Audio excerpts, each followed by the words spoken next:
Hello again, true crime fans. We've got another mysterious case to explore. The case of Nohema Graber. Nohema Graber was born in Mexico. From a young age, she found joy in traveling. Immediately after graduating from high school, she began working as a flight attendant for a local airline. Nohema was one of the first Mexican women to learn to fly passenger planes in the 1970s. At that time, it was not common for women to become pilots, but Nohema was determined to pursue her goal. She paid for her own flying lessons with the money she earned as a flight attendant. In this way, she paved the way for many other Mexican women in the aviation industry, proving that it was indeed possible. This achievement was groundbreaking for her time. Nohema met her future husband Paul at a party where they both expressed their love for each other. However, circumstances forced them apart. Paul had to return to his hometown in the United States. 11 years later, while traveling through Mexico, he reached out to Nohema and asked to meet. She agreed, and after their date, they realized they couldn't live without each other. They started seeing each other more often and communicated regularly by phone. Their relationship progressed towards marriage, and in 1986, they got married in Nohema's homeland when she was 33 years old. During this time, she worked as a flight attendant, pilot, and business consultant in Mexico City. The couple lived happily ever after. Their first child, Christian, was born in 1991, followed by his younger brother Jareth a year later. However, they found Mexico to be an unsafe place to raise children due to widespread crime and unrest, especially in their high-crime neighborhood. As a result, they decided to move to a safer place for their children. In 1992, the Nohema family moved to the small, friendly town of Fairfield, Iowa, USA. The town was a typical American suburb with a low crime rate and a tight-knit community, home to less than 10,000 residents at the time. It was also Paul's hometown. Nohema was a homemaker, while her husband had a good job to support the family. Soon after, the Nohemas welcomed a daughter. For many years, the Nohema family was respected in the community and was known as friendly, humble, and decent people. Nohema was very active and enjoyed hiking in nature. This lifestyle continued until her children grew up and had their own families. Then, conflicts began to arise between Nohema and Paul, which eventually led to divorce. Despite the divorce, both parents maintained a strong relationship with their children. They also kept in touch with each other, calling and talking regularly, and occasionally having dinner together. Paul was a devoted father, actively involved in his children's education. He spent time with them and supported their education. This support continued even after his children were grown. At that time, Nohema, who was in her 50s and finding single life uninteresting, decided to pursue her childhood dream of becoming a teacher. She earned a degree in English and a teaching certificate from the University of Iowa in nearby Mount Pleasant. In early 2012, Nohema began teaching at Fairfield High School, where she quickly became popular among students and staff. The students showed her a lot of affection, which set her apart from other teachers. She also taught Spanish part-time. On November 2, 2021, Nohema did not return home after work. She lived alone, so no one knew what happened to Nohema. It was not until the next morning that the staff at her school noticed that Nohema had not come to work. Her colleagues tried to contact her by phone and through social media, but they received no response. Worried, they contacted her ex-husband Paul. He was worried because he knew Nohema was a responsible person and would never skip work without informing anyone. Feeling worried, he decided to check on her and drove to her house. No one answered his knock, so Paul began looking through the windows but saw no signs of anything unusual inside. He became concerned that Nohema might have had a medical emergency. He then called the police for assistance. The officers took Paul's statement and went to the house. When they opened the door, the inside was empty and nothing unusual was found. The police quickly questioned those close to Nohima and learned that Nohima was last seen leaving school. She got into her car and drove away. Nohima often went for a walk in the park to enjoy nature after a day's work. The police tracked her phone and confirmed her daily routine. After work that day, she went for a walk in the park. Police requested surveillance camera footage from the park and began an investigation. A family member provided valuable information about Nohima's daily walking route. During the investigation at Chautauqua Park, police discovered Nohima's body. The criminals had attempted to conceal it by covering it with a tarp and placing old iron bars over it. Forensic experts searched the scene for clues that could lead to a suspect, but unfortunately, they found none. The discovery of Nohima's body left locals terrified, worried that a dangerous man was on the loose. To increase security, public patrols were set up in the park. Police carefully examined the crime scene, suspecting that the killer might have returned. Meanwhile, an autopsy was underway. The forensic expert determined that Nohima had died from blunt force trauma to the head, indicating she had been brutally beaten, likely with a bat. It was hard to fathom who could commit such a horrific act against this kind and gentle woman. Those who knew her insisted that she had no enemies or anyone who would wish her harm. A school student suddenly contacted the police with information about two teenagers. The informant revealed that these teenagers were her classmates who had boasted about a murder on social media. The suspects were identified as 16-year-olds Willard Miller and Jeremy Goodale. Even though their social media accounts had been deleted, the police managed to review their profiles, which raised several concerns. Police began interviewing students in Nohima's class, and multiple witnesses reported that on the day of her disappearance, she had argued with Willard. He claimed that she had unfairly given him low grades, which affected his overall grades. Willard initially asked Nohima to raise his grade. However, she believed that with more effort, he could have achieved better results on his own. Therefore, she refused his request. Students said Willard had never shown any signs of violence. He had never shown cruelty in the past, and no one could imagine him capable of committing this crime. He came from a respectable family, but according to some classmates, he had a grudge against his teacher, Nohima. The Willard stated that he had never received bad grades before joining Nohima's class and attributed his drop in academic performance to the teacher's perceived bias. However, other students disagreed, believing the teacher was fair and graded all students appropriately. Following this information, the officers decided to visit the Willard's home for further discussion. When the police arrived at Willard's home, he remained calm and confident throughout the conversation. However, when the conversation turned to the murder, he became angry and spoke disrespectfully about Nohima. Willard initially claimed that the teacher had intentionally given him a low grade and that he had no idea that her body had been discovered. He thought she had just been reported missing and was the subject of a search. However, when the police confronted him and revealed that Nohima had been murdered and her body had been found, all the evidence pointed to his involvement. Under pressure, Willard quickly admitted that he had been present at the attack on Nohima. He claimed that other masked men had attacked Nohima with baseball bats and that he had been forced to watch. They then forced him to load her body onto a cart in the park and take it near the cultural heritage site. Willard denied any role in the crime. At the same time, police were searching for Nohima's car, which was missing from both the school parking lot and the park.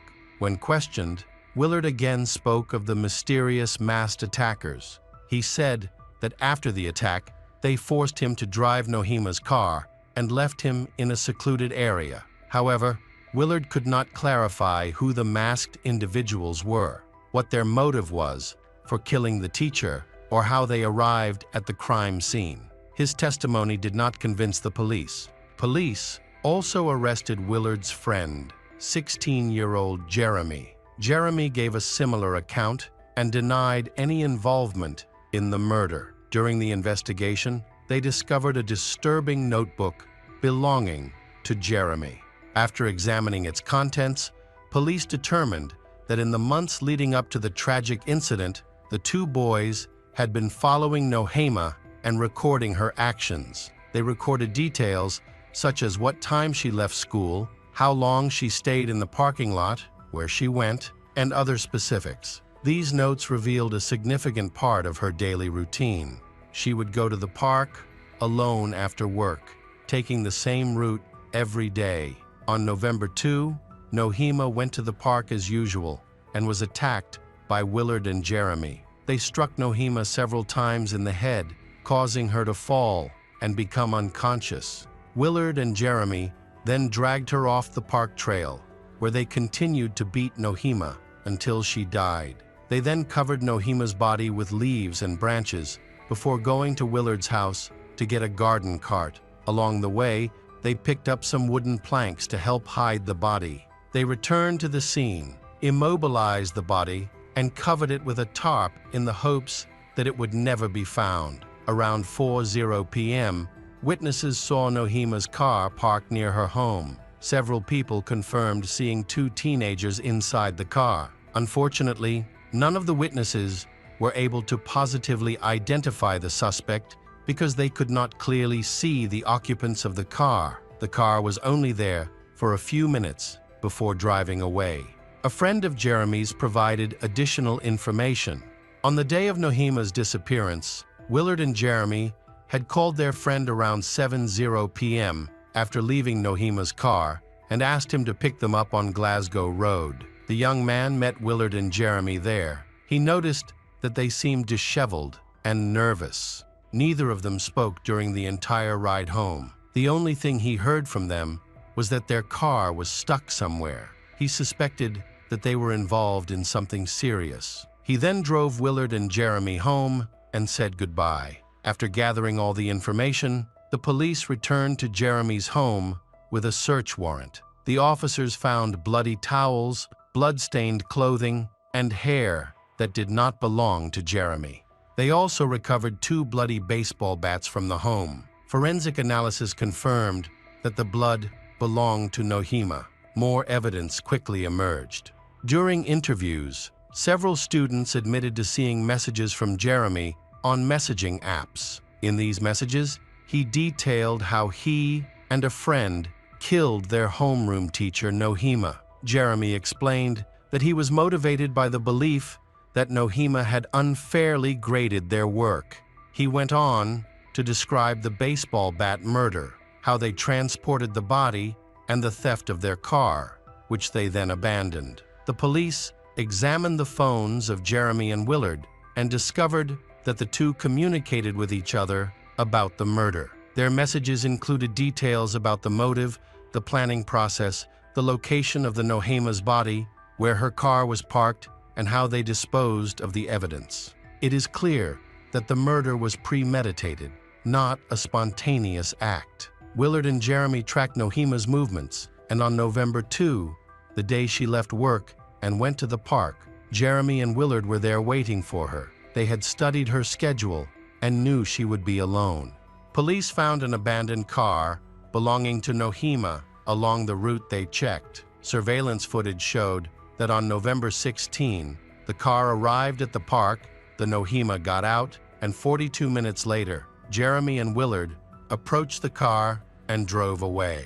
They were wearing the same clothes found at their home, which had blood on them. On the same day, Willard and Jeremy were arrested and charged with first-degree murder and conspiracy to commit a felony. There were aggravating factors, including intentional obstruction of justice and destruction of evidence. It is important to note that for this heinous crime, Willard and Jeremy were tried as adults. Although the defense requested that they be treated as juveniles, this request was denied. If convicted as adults, they would face life in prison with the possibility of parole due to their age. Initially, Willard and Jeremy wanted to be tried together, but Jeremy's attorney argued that Jeremy was not the instigator of the crime. He was named as an accomplice. Therefore, a separate trial was requested for him. Jeremy's attorney claimed that Willard was the mastermind behind the murder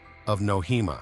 This led to a lengthy legal battle in which Willard and Jeremy attempted to blame each other for the crime. Therefore, it was decided to hold separate trials for the teenagers. The attorneys were successful in moving the trial to a different city to avoid potential bias. Jeremy's defense attorney claimed that he was an innocent young man who was negatively influenced by Willard. However, this argument has been dismissed when it was revealed that Jeremy had bragged about the murder in a text message the day after it occurred, describing his actions and showing no remorse. Jeremy was clearly an active participant in the crime. The lawyer argued that Jeremy was questioned without any adults present, which led him to give up his Miranda rights. These rights inform suspects of their right to remain silent and to have an attorney present during questioning. However,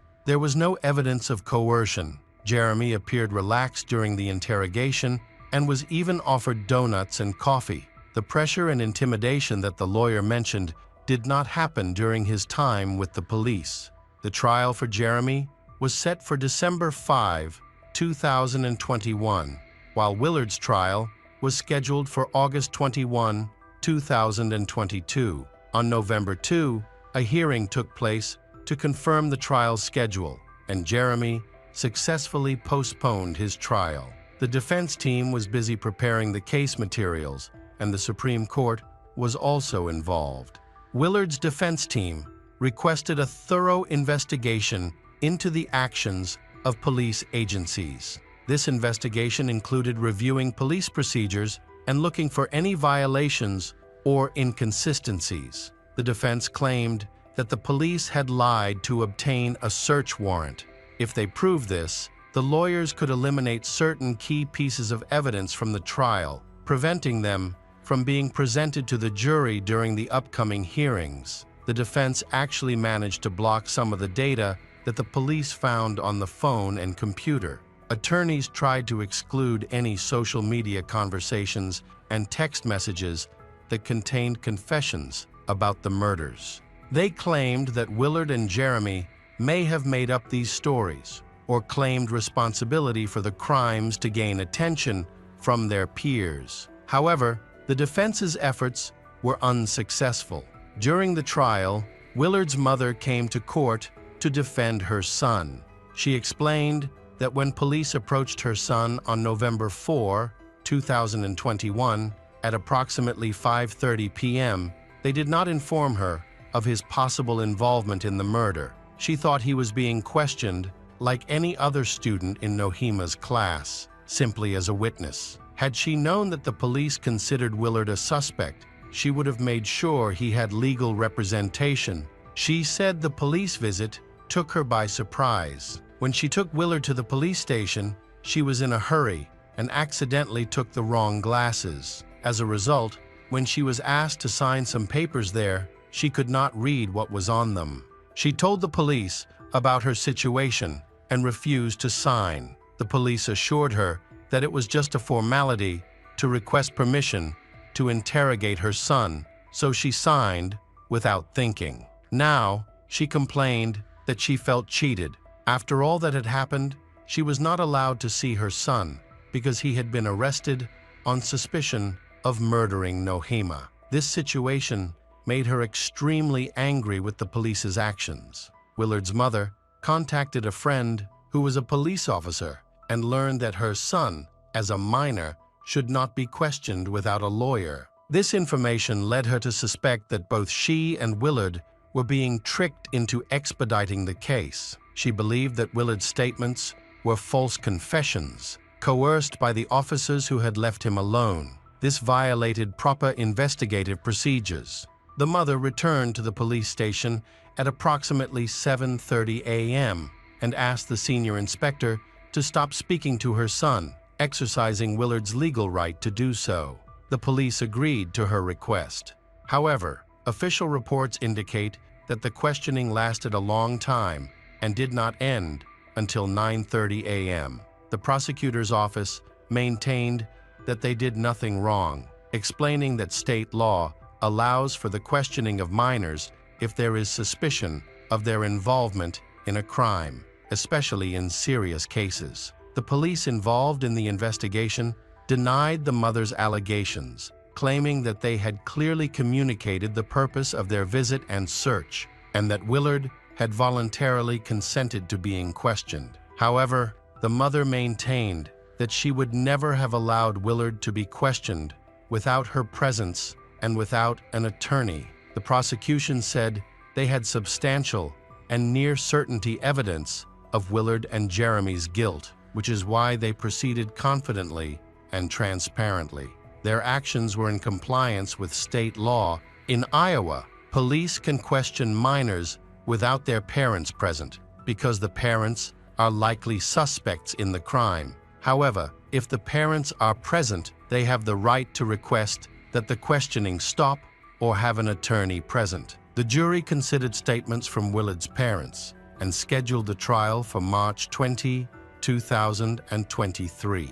The defense then attempted to delay the trial again. The attorney argued that his schedule was too tight and asked that the case be postponed until later in the year. This delay was seen as disrespectful to the families of the Nohima who were seeking justice. It is unacceptable to them to assume that lawyers are too busy to adjourn the trial. Therefore, this excuse was not considered and the trial proceeded without further delay. The judge therefore set Willard's trial date for March 20, 2023.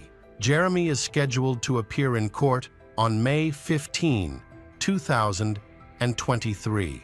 During this time, Nohima's social media page became a memorial page, with many students writing letters in honor of Nohima. The trial found that Willard was the one who delivered the first blow, which was not fatal. However, he then struck Nohima in the head several times. Realizing the severity of his actions, Willard apologized to Nohima's family and confessed to the crime. He was ultimately convicted of first-degree murder and attempted murder. In July 2023, Willard Miller was sentenced to life in prison with the possibility of parole. Jeremy Goodale was sentenced to life in prison with the possibility of parole after 25 years. This tragedy resulted in the death not only of Nohima, but also of her ex-husband. Paul had been battling cancer, but after hearing the news of Nohima's death, he fell into a deep depression and stopped seeking treatment. Without medication, Paul could not control his disease and soon passed away. Welcome back, detectives. Let's dive into another horrible case. The case of Tiffany Crawford. At 11 p.m. on May 2, 2017, 37-year-old Jason Crawford called 911. He reported that he was outside his home and that his wife, Tiffany, appeared lifeless in the car. When the ambulance arrived, they found a woman sitting in the driver's seat of her SUV. She slumped over and unresponsive. As they opened the door and checked for a pulse, a pink pistol fell to the floor of the car. Unfortunately, the woman could not be saved. The police discovered she had 2 gunshot wounds to her head, one on the left side of her jaw and another in her temple. Jason explained that he was at home during the incident. After an argument with his wife, Tiffany, he had forced her to leave the house. As she left, she told him she loved him. Shortly afterward, he heard a gunshot, her scream, and then another gunshot. He rushed outside, saw the tragic scene, and called for help. A police officer believed she ended her own life. But other officers had doubts and many questions. Tiffany was a very positive person and loved children very much. At the time of her death, she had 2 children, a son who was 5 years old and a daughter who was 4. She was a teacher and worked in that profession before having her children. At one point, she raised her children herself and understands the difficulties single mothers face. This led her to create a social media group called Mothers Helping Mothers. The group quickly gained popularity, amassing over 9,000 members who actively supported one another. The organization has become a place where people share experiences and receive support during difficult times. Tiffany had been married for over 6 years, and it was her second marriage. Her first marriage did not go well. Her second husband, Jason, had also been divorced for several years before they married. When Tiffany met Jason, she and her first husband were separated and in the process of divorcing. Tiffany and Jason began dating after her divorce was finalized. She was known for being cheerful and sociable. Those who knew her could not believe that she could end her own life. But she doesn't have any enemies either. After Tiffany's death, the police discovered that Jason was the son of a manager in the sheriff's department. Rhonda Crawford, his mother, informed Tiffany's mother about the incident. Due to Jason's connections to the police, the investigation was conducted very carefully to avoid a conflict of interest. Police suspect a violent death has occurred, so they need to thoroughly inspect the car where Tiffany was found. Consequently, the car was confiscated and inspected, and the area around it was scrutinized, but they didn't find any clues. An autopsy was needed to determine if Tiffany could have shot herself twice. The police continued their work at the scene after the medics departed. However, by morning, the sheriff decided to transfer the case to the Alabama Bureau of Investigation due to the conflict of interest. The new investigators needed to reconstruct the incident from the beginning and EED the SUV to find evidence. A warrant was obtained to search the vehicle, but when an officer went to the sheriff's office, they found out that the car had already been returned to Tiffany's family and Jason was using it. When an officer arrived at Jason's house, he found that the SUV had been thoroughly cleaned, and the interior was shining. Although less than 24 hours had passed since Tiffany's death, important evidence was lost. However, the lab was able to examine the car and take several photographs. For unknown reasons, the vehicle was returned to Jason, as if the possibility of murder was not considered. Despite these suspicious circumstances, the officers were interested in the conversation that occurred between him and Tiffany on that tragic night. Jason mentioned that Tiffany has become very distant from him in recent months. He noticed changes in her behavior, which he attributed to alcohol.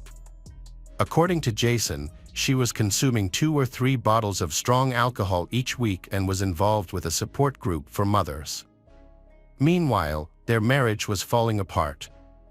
At the same time, experts are analyzing the bullet's flight path and studying the possibility that Tiffany shot herself twice.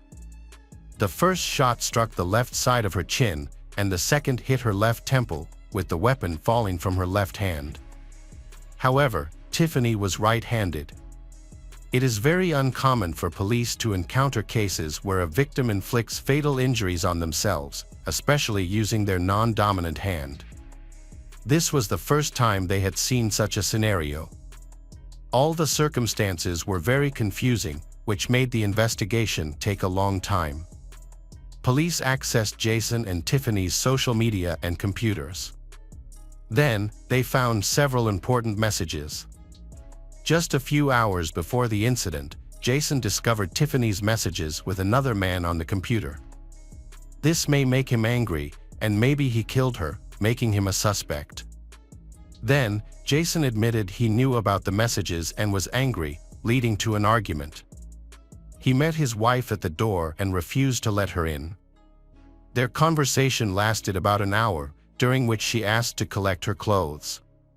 Jason slammed the door and went to gather her belongings. According to Jason, moments later, he heard a gunshot, a scream, and then another gunshot. After interviewing Tiffany's relatives and friends, the police discovered that her mother and friends knew about her extramarital affair. It was revealed that she intended to leave Jason because they often quarrel and have conflicts. They had been facing issues for a while, and it seemed that a divorce was imminent. Tiffany found a job at a grocery store, which allowed her to be financially independent and not dependent on her husband. She did not want her husband to find out about her new relationship to avoid hurting him. Long before the incident, she communicated with her mother over the phone, clarifying that she and the other man were just talking and nothing more. She planned to have a serious discussion with her husband, Jason, to talk over all the details of the divorce. Most of Tiffany's relatives and friends do not believe that she ending her own life. They knew that she would not be able to leave her young children behind. However, Jason already knew what had happened, and it involved he.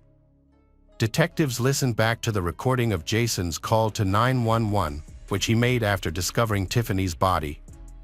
The police noted that he was extremely calm, which was unusual given the circumstances. He didn't seem worried at all. Moreover, when the dispatcher repeatedly asked who had shot she, he didn't answer any of the questions. Was his silence due to remorse, as if he were the killer? A week after Tiffany's death, the results of the forensic examination were still pending. Nevertheless, the detective decided to question Jason. The officer inquired about the incidents of that evening, revealing new details that Jason had not previously mentioned. The detective suggested a lie detector test, which Jason agreed to take. During the test, he was asked directly if he had shot his wife. He denied shooting her, ended the interrogation, and left. The police did not detain him, but the lie detector test was automatically considered a failure. The forensic examination took longer than expected because of some contentious issues, and there wasn't enough evidence to charge Jason. However, there was enough reason to classify the case as a murder. No one believed that Tiffany had ending her own life. It took nearly a year for Jason to face a jury. For the relatives and friends of the Crawfords, this period was extremely difficult. No one could have imagined that Tiffany would ending her own life, especially twice. However, Jason was such a wonderful person that it seemed impossible to suspect him of such a cold-blooded murder. During the year-long investigation, Tiffany's relatives continued to communicate and maintain relations with the Crawfords. Nevertheless, investigators had a different perspective, as the autopsy confirmed that Tiffany was murdered. The first wound paralyzed her, so it was impossible for her to fire a second shot. It appeared that the second shot was meant to finish her off. Jason was arrested on May 21, 2018, but was in custody for only half an hour, then, he being released on a $100,000 bail. Law enforcement officials noted that he appeared unworried, remaining confident and calm. The defense argued that no traces of gunfire or blood were found on Jason's clothes. However, the police did not conduct these tests because they initially believed Tiffany had ending her own life. The house was not searched. If searched, it might have revealed Jason's involvement in the case. Their eldest son hesitantly said he heard his father, Jason, enter the house before the first shot was fired. The prosecution argued for Jason's guilt, pointing to a failed lie detector test. However, the defense countered that lie detector tests are not 100% accurate and have a significant margin of error. Forensic experts and police remain convinced that he is guilty. His calm demeanor during the call to 911 was noted, but could not be considered evidence. He explained that he was in shock due to the traumatic sight, which was why he was calm. People react differently in such situations. Forensic experts have good reason to suspect Jason, a gunshot wound on the left side of Tiffany's head. There were no gunpowder particles or abrasions around the wound, which typically occur from the shock wave when a gun is fired at close range. These traces vanish at distances over 25 centimeters, making it nearly impossible for her to inflict the wound on herself without assistance, especially in the confined space of a car. Moreover, the trigger was pulled with the left hand while the car door was closed. Even if she had turned around in the car, there wouldn't have been enough space for such a movement. When detectives arrived at the scene that night, the driver's side door was closed. There was no blood or gunpowder on the glass, suggesting the door was open during the shooting. These inconsistencies imply that the killer was nearby when the incident occurred. The killer likely shot Tiffany with the door open, placed the gun in her hand, closed the car door, and the gun then fell from her hand. Despite this evidences, Tiffany's mother continued to support Jason. In an interview, she expressed that she still trusts him, emphasizing that he is a decent man. The first trial ended without a verdict because the jury could not agree on Jason's guilt. The reason is the lack of evidence such as fingerprints, DNA, or security camera footage. More than 4 years have passed since that tragic night. In the second trial, which included a new independent forensic expert, the expert supported the theory that Tiffany ending her own life. In November 2022, Jason appeared in court again, he facing charges of first-degree murder. He still had the support of Tiffany's mother, although she did not want to attend court to hear accusations she believed were false. Despite her reluctance, she was compelled to testify as the prosecution's first witness. The prosecution highlighted Jason's history of being wronged, noting that his first wife had cheated on him, severely damaging his honor, and that his second wife, Tiffany, was also in contact with another man. Police discovered a recording of a call Jason made the evening before the murder, indicating he was extremely upset.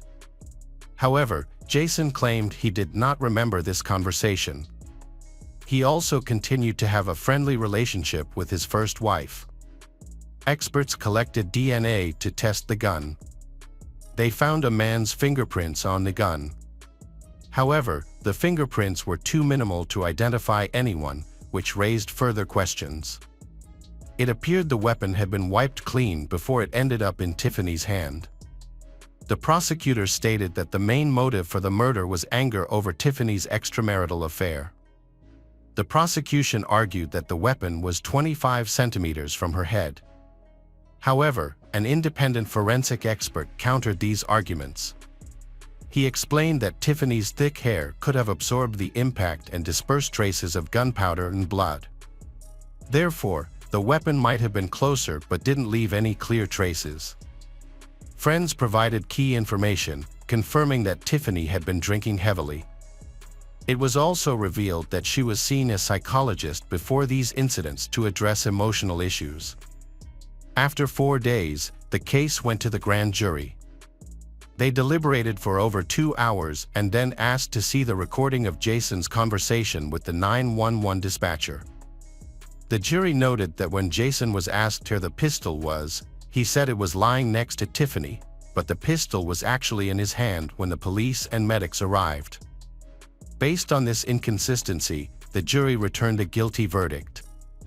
Although Jason claimed he might have misspoken, but Tiffany's mother turned away from her once-beloved son-in-law. Jason Crawford received a 99-year prison sentence but will be eligible for parole after 15 years. His expected release date is November 16, 2121, but he can apply for parole in 2038. Jason plans to appeal the verdict. The children of he and Tiffany currently live with Jason's parents. Hi everyone, thanks for returning. Let's unravel another perplexing mystery. The case of Victoria Nazirova. It's hard to shock police officers who regularly deal with serious crimes, but sometimes, extreme cruelty and cynicism cross all boundaries. This was the case for New York City Police Department officers with more than 20 years of crime-fighting experience. They encountered a situation so unique that it left them stunned. On September 2, 2016, police received a call from a woman named Olga Tsvyk, 35. She reported a robbery. Police arrived at her home. Olga, an immigrant from Ukraine and an eyelash extension artist, told the police that several valuables were missing from her bedroom. She explained to them that she had just been to the hospital due to severe dizziness and nausea. Police interviewed Olga to understand the details of the incident. She recalled a recent unpleasant encounter with a client named Victoria Nazirova, who had previously visited her salon. Victoria often acted as if she and Olga were friends, despite not knowing each other. On that day, Victoria was particularly pushy, insisting on getting urgent eyelash extensions done at home. Olga told Victoria that Olga only did it at the salon and did not take clients at home. However, explaining to her was useless, and Victoria would not give in, so Olga had to agree to take her to her home.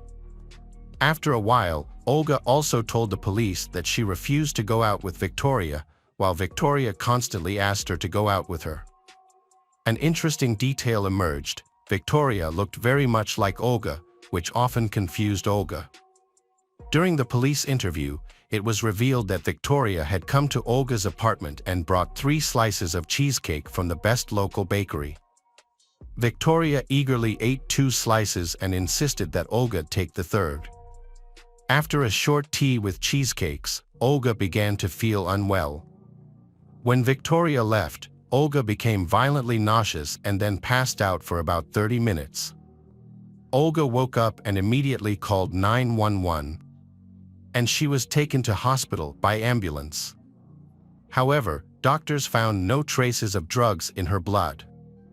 After returning home, she noticed that some valuables were missing and reported the theft to the police.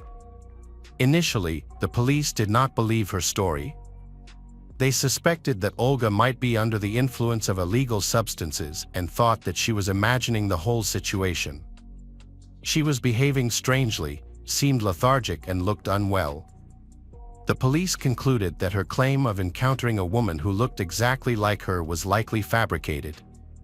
However, Olga strongly denied using any illegal substances, and she believed that she may have been poisoned by a piece of cheesecake she had eaten. The police conducted a preliminary examination of the scene and discovered a box of cakes in the trash. Olga identified it as the same box of cheesecake that Victoria had brought. The police collected the box as evidence because it had baking residue. Although forensic analysis could determine whether the cheesecake caused Olga's problems, tests showed nothing unusual. However, Olga insisted that the cheesecake was the cause. She said that she was taken to the hospital and examined by doctors, but they found nothing unusual about her. The police followed up by contacting the hospital for information about Olga's condition and tests. Doctors refused to share details, out of compliance with confidentiality policies, which made police suspicious of Olga's complaints. The client Olga had told them about was nowhere to be found, so the case was adjourned until new information about the case came to light. The next day, a neighbor discovered a suspicious woman in Olga's apartment. The woman came and went several times, loitering around Olga's apartment. When she saw the neighbor coming, the strange woman said that her friend Olga was sick and quickly left the building. The neighbor saw Olga's apartment door open and went to check on her. When she entered, the neighbor found Olga's apartment unbearably stuffy. The heating was on full blast despite the summer temperature of 30 degrees. Olga was still alive but unconscious. She was lying in bed, but wearing an unusual combination of revealing underwear and warm sweatpants. Pills were scattered around Olga. The neighbor then quickly called 911. After the police arrived, the neighbor described the strange woman. With dark hair, attractive and very similar to Olga. After learning new details, the police were convinced that the identical woman was not a product of Olga's imagination. The police then actively investigated the case. Everything they saw in the apartment seemed to be a description of a crime scene where the perpetrator wanted to stage a voluntary death. The police suspected that Victoria, a regular customer who bought cheesecakes at a store, was involved in the crime. The police began to search for Victoria, but they had no clues, no information about who she was or her photo. However, later, a private detective approached the police department. He was a former police officer who had been monitoring the violent activities of the scammer for a long time. He had been following Victoria online, where she advertised her escort services on a dating website and through social media. The private investigator believes that Victoria used online advertising to find victims for her crimes, and the plan worked perfectly. Victoria would go to her next client's home, then drug them with a psychotropic drug to knock them unconscious. She would then take everything of value and flee. After her recovery, Olga shared her poisoning experience on social media. Then, one of her clients unexpectedly mentioned that she knew a man named Ruben Barikov who had a similar story. Ruben, a dry cleaner, had met Victoria on a Russian dating site just a few months before Olga was poisoned. Victoria invited Ruben to her home, bringing her cooking skills with her. He accepted the invitation, but after tasting her dishes, he passed out. While he was unconscious, she stole his expensive watch, cash, and credit cards. Ruben later realized that he had been drugged with a powerful substance that nearly killed him. When he began to regain consciousness, Victoria took him to the dry cleaners and told Ruben's co-workers that he was drunk. She then left. Only then did Ruben realize that he had been robbed. The police said the situation was serious and that it was fortunate that the two victims survived. In 2017, a private investigator assisted a Russian client in finding a fugitive. Nadia Ford hired a private investigator after her biological mother, Alla Alexenko, went missing. Nadia lives in New York, USA, but was born in Russia. She was originally from Kodar. Her mother, Alla Alexenko, raised her daughter and son alone, and she had a difficult time. She worked 5 jobs to provide for her children. Nadia dreamed of living in the United States since she was a child, and her dream came true when she came to the United States to study in 2007. There, she met a man whom she married and took his last name, Ford. However, the marriage did not work out and the couple divorced. Nadia stayed in the United States and successfully settled there. She still maintains a close relationship with her mother, who was alone at the time. Her mother, Alla, sold the house she found difficult to maintain and moved into an apartment. In early 2013, Nadia's mother got a new neighbor, Victoria. Despite the significant age gap, Victoria quickly became friends with Nadia's mother. Alla introduced his daughter, who was living in the United States, to Victoria, and this inspired Victoria to travel to the United States to meet her neighbor's daughter.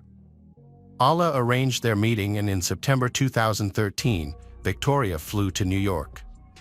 There, she met Nadia and they became close. To Nadia, her mother's friend seemed like a kind and pleasant person. Victoria wanted to stay in the United States and Nadia gave her some advice. Unfortunately, Victoria's plans failed and she returned to Russia. Despite this setback, she kept in close contact with Alla. In the fall of 2014, Victoria planned another trip to the United States and informed Alla of her plans. She also told Alla that she could deliver gifts to Alla's daughter if needed. Alla then asked Victoria to bring her more than $6,000 in cash and 2 precious mink coats to her daughter Nadia. However, Victoria repeatedly delayed the trip for various reasons, causing Alla to worry about whether Victoria would actually make it and what would happen to her gifts. Worried, Alla even called his daughter to express his concerns. Nadia reassured her mother and suggested that she reclaim her belongings. On February 4, 2014, Alla was very excited and called his daughter Nadia to share her joy. She finally decided to talk to Victoria, who agreed to return her valuables. However, this did not happen, and Alla soon disappeared. Alla stopped answering his phone, which had never happened before. Alla had always kept in touch with his daughter and they called each other every day. Nadia contacted Victoria and asked her about her mother. Victoria confirmed that she had seen her and they had a chat over tea, but after that, she never saw Alla again. According to Victoria, Alla had gone somewhere, but she did not know where. Allah's son also tried to contact his mother and even went to Allah's apartment. But she was not at home and did not answer his calls. A few days later, Nadia and her brother both received unexpected text messages from an unknown number claiming to be from their mother Allah. The message told them not to look for Allah because she was happy. The language in the message was not Allah's style, which made them even more worried. Realizing that something was seriously wrong, Nadia booked the earliest flight to Russia and went to Kodar to help investigate her mother's disappearance. Nadia first went to her mother's apartment, but the apartment was empty. The valuables that were supposed to be given to Victoria were also missing. Worried, Nadia went to the police to report her suspicions about Victoria, saying that it was the neighbor who had not returned her mother's valuables. The police saw that they had gathered information and decided to take action. Nadia then contacted Victoria to arrange a meeting. During their conversation, Nadia demanded to know the whereabouts of her mother Allah. Victoria became defensive, shouted that she did not know where Allah was, and quickly left for her apartment. Overhearing this exchange, the police decided to visit Victoria at her home. During their visit, she managed to convince them that she had nothing to do with the disappearance, and they found no evidence against her. Nadia returned to her mother's apartment and looked around carefully. She noticed that although her mother had been away for several days, the apartment was spotless, as if someone had just cleaned it. She also discovered that important items, including jewelry and 50,000 rubles, were missing. Nadia considered calling the police, but the police, who had spoken to Victoria, convinced her that her mother had gone on a trip with the money and jewelry and would be back soon. Despite this, Nadia felt uneasy and believed that her mother was in danger. Nadia actively searched for her mother Allah by printing flyers with her mother's picture and distributing them around the neighborhood. She contacted her mother's friends and relatives, but no one knew where she was. Nadia also corresponded with Victoria, begging her to bring her mother back and even offering a generous reward, but Victoria denied everything. Nadia did not give up hope that she would find her mother alive and continued her search efforts, regularly visiting the police and checking the news, but so far, there has been no information about her mother's fate. To assist in the search, Nadia hired a private investigator, who discovered that Victoria had rented a car on the day her mother, Allah, went missing. Surveillance footage obtained by the investigator from October 5, 2014, showed the rental car driving on the highway outside of town. There were two people inside the car, Victoria, who was driving, and a woman sitting motionless in the front passenger seat.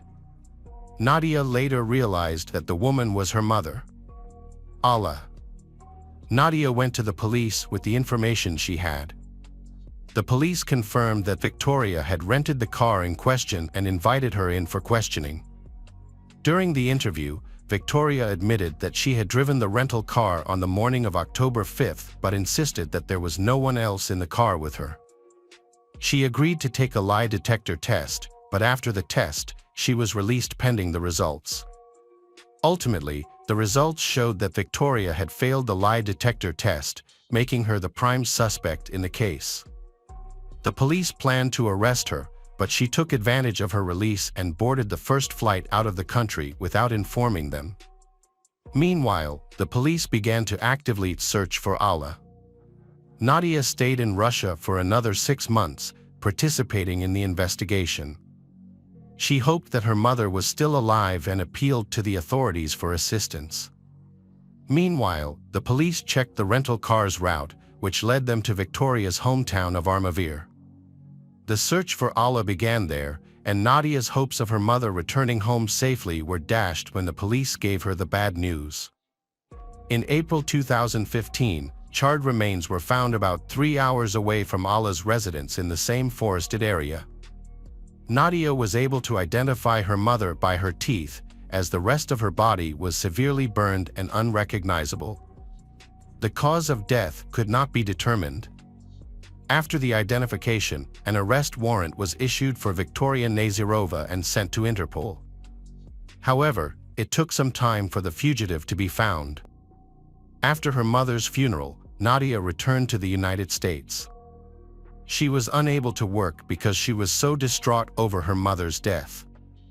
Eventually, she found the strength to move forward and vowed to seek justice for her mother, ensuring that those responsible were punished. One day, while surfing the internet, Nadia came across a photo of Victoria on social media, where the wanted woman was flaunting her lavish lifestyle in Mexico.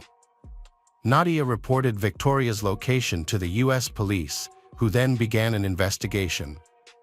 At this point, Nadia decided to hire one of the top private investigators in the country to speed up the case.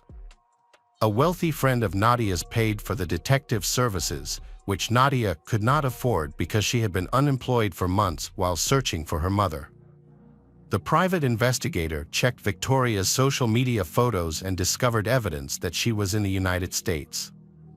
In the selfies, the reflection in the sunglasses showed the dashboard of a car. After examining hundreds, possibly thousands of vehicles, the detective identified the car as a Chrysler 300. He also discovered that the most recent photos of Victoria were taken in the Russian Sheepshead Bay neighborhood of Brooklyn. By searching the Chrysler database in that area, they were able to narrow down their search and find Victoria. Despite the challenges, they found her residence, where she was living with her boyfriend in an apartment complex. Remarkably, the Chrysler was registered to her boyfriend. Victoria probably didn't even realize that the case had taken such a turn and that Interpol was hunting her worldwide, so she fearlessly posted her photos online, not realizing that she might be exposing herself. The detective identified Victoria's boyfriend and contacted him.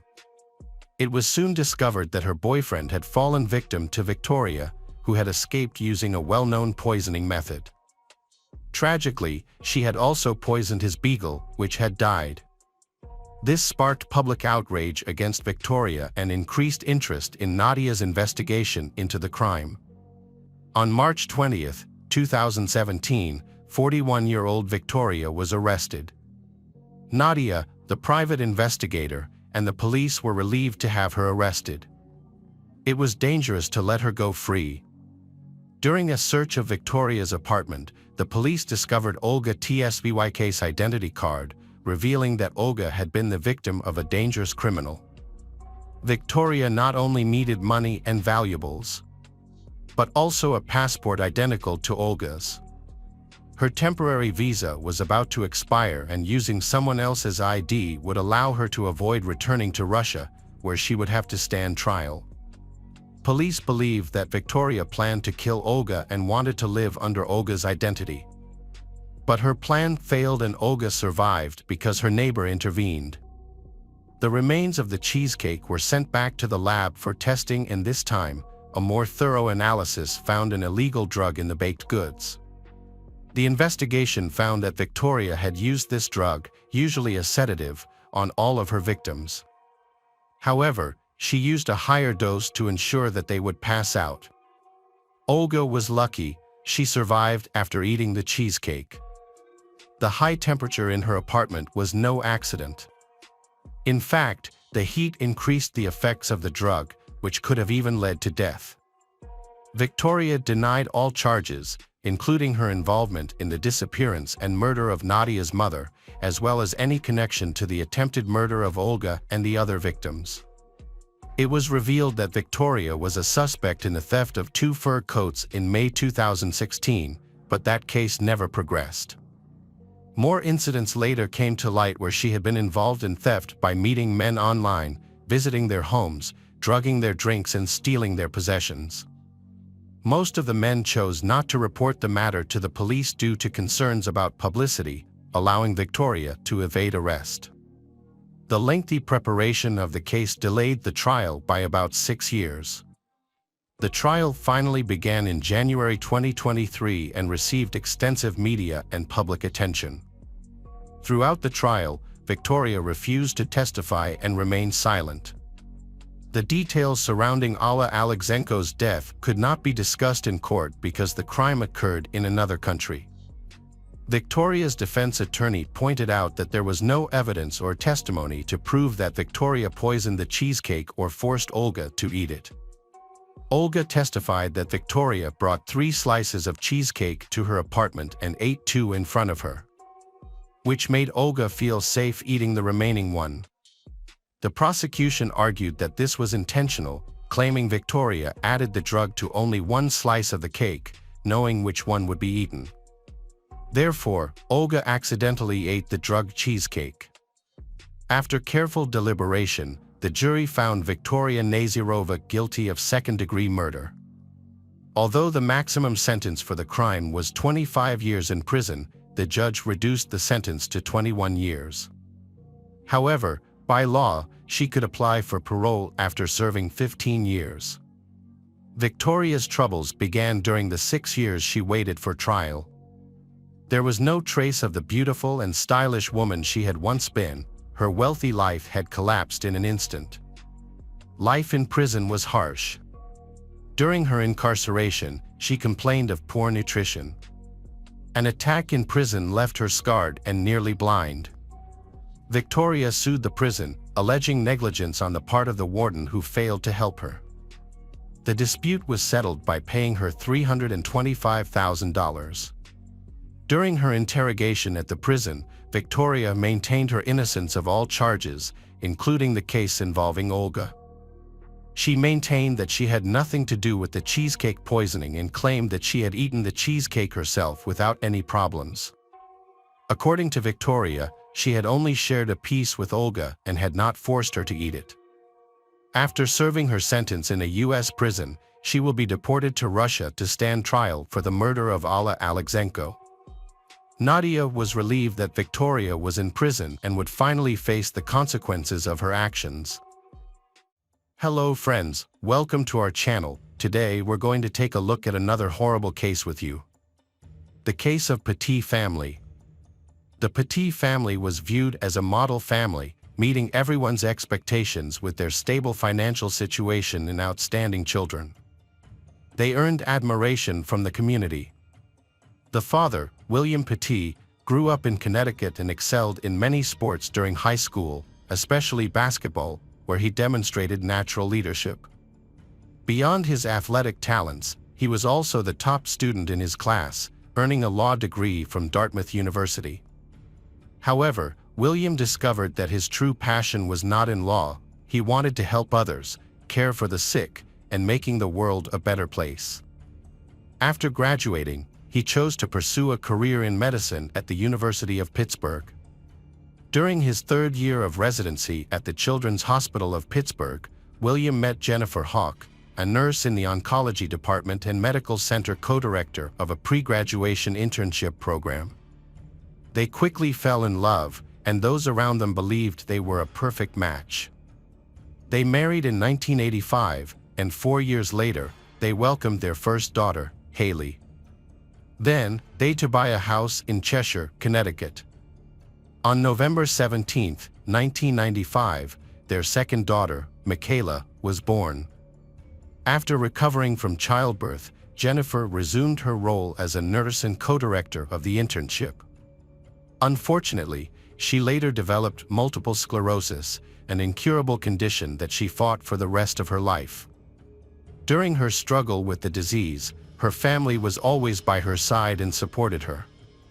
At 10 years old, their old daughter, Haley, started raising money for the National Multiple Sclerosis Society, successfully gathering big funds over the years. Michaela was also a strong student and intended to take over the fundraising when her old sister went to college. She spent the summer learning to cook and loved making meals for her family. Sadly, this everyday activity would ultimately lead the family to a tragic meeting with their attacker. In July 2007, Michaela was making dinner for her family, but then she realized she needed more ingredients.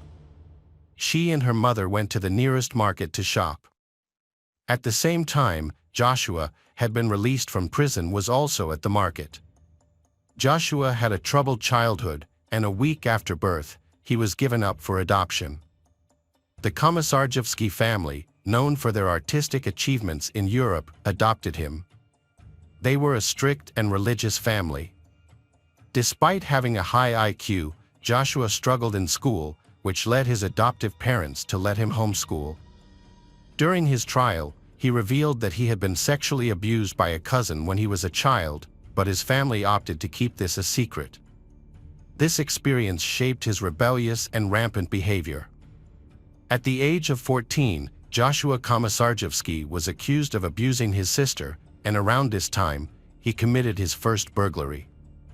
In 2002, he was arrested on 18 charges of burglary, leading to a 9-year prison sentence. He was released on parole in 2007 when he was 27 years old. Officials deemed him a danger to society, describing him as a calculating criminal with perverted tendencies. Despite these warnings, the jury found him fit for release. After his release, Joshua lived in a halfway house for ex-convicts, where he met his accomplice, Stephen Hayes. Hayes had spent much of his life in prison, beginning his incarceration at the age of 16 in 1980. Throughout the years, he was often arrested for violent robbery and burglary.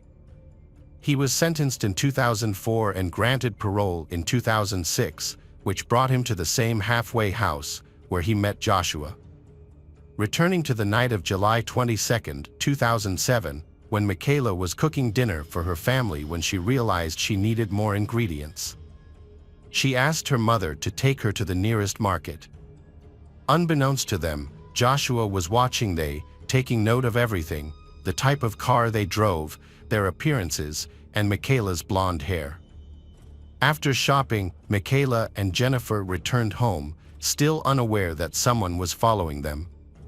Soon after, Stephen sent a text to Joshua expressing his eagerness to get started and mentioning that he needed a margarita. Stephen followed up by asking if they were still on, to which Joshua affirmed that they were. Meanwhile, Joshua secretly followed Michaela and Jennifer in his car, finding out where they lived before leaving the area. The family enjoyed what appeared to be a calm and normal dinner, unaware that it would be their last together.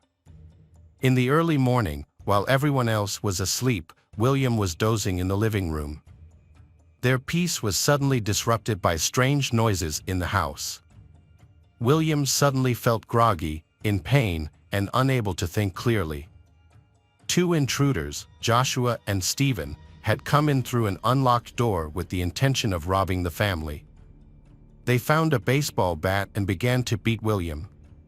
He heard one of the attackers say, "If he moves, shoot him." Afterward, William was bound with zip ties. Joshua and Stephen used ties to restrain William and bind him to a pole in the basement. They then went upstairs to find Haley's room, where she was sleeping. Haley and Michaela were tied by their hands and feet to their bedposts, with pillowcases over their heads. Meanwhile, in the master bedroom, Jennifer was also asleep. The intruders quietly entered her room and woke her up. They tied her hands and feet, showing their control over the situation. Joshua and Stephen carefully searched the house, even taking time to smoke cigarettes in the living room. After gathering jewelry, cash, and other valuables, they prepared to leave. However, a petit family nightmare was just beginning. After selling the stolen items at a pawn shop and realizing they hadn't made as much money as they hoped, Joshua and Stephen, driven by greed, decided to return to the house.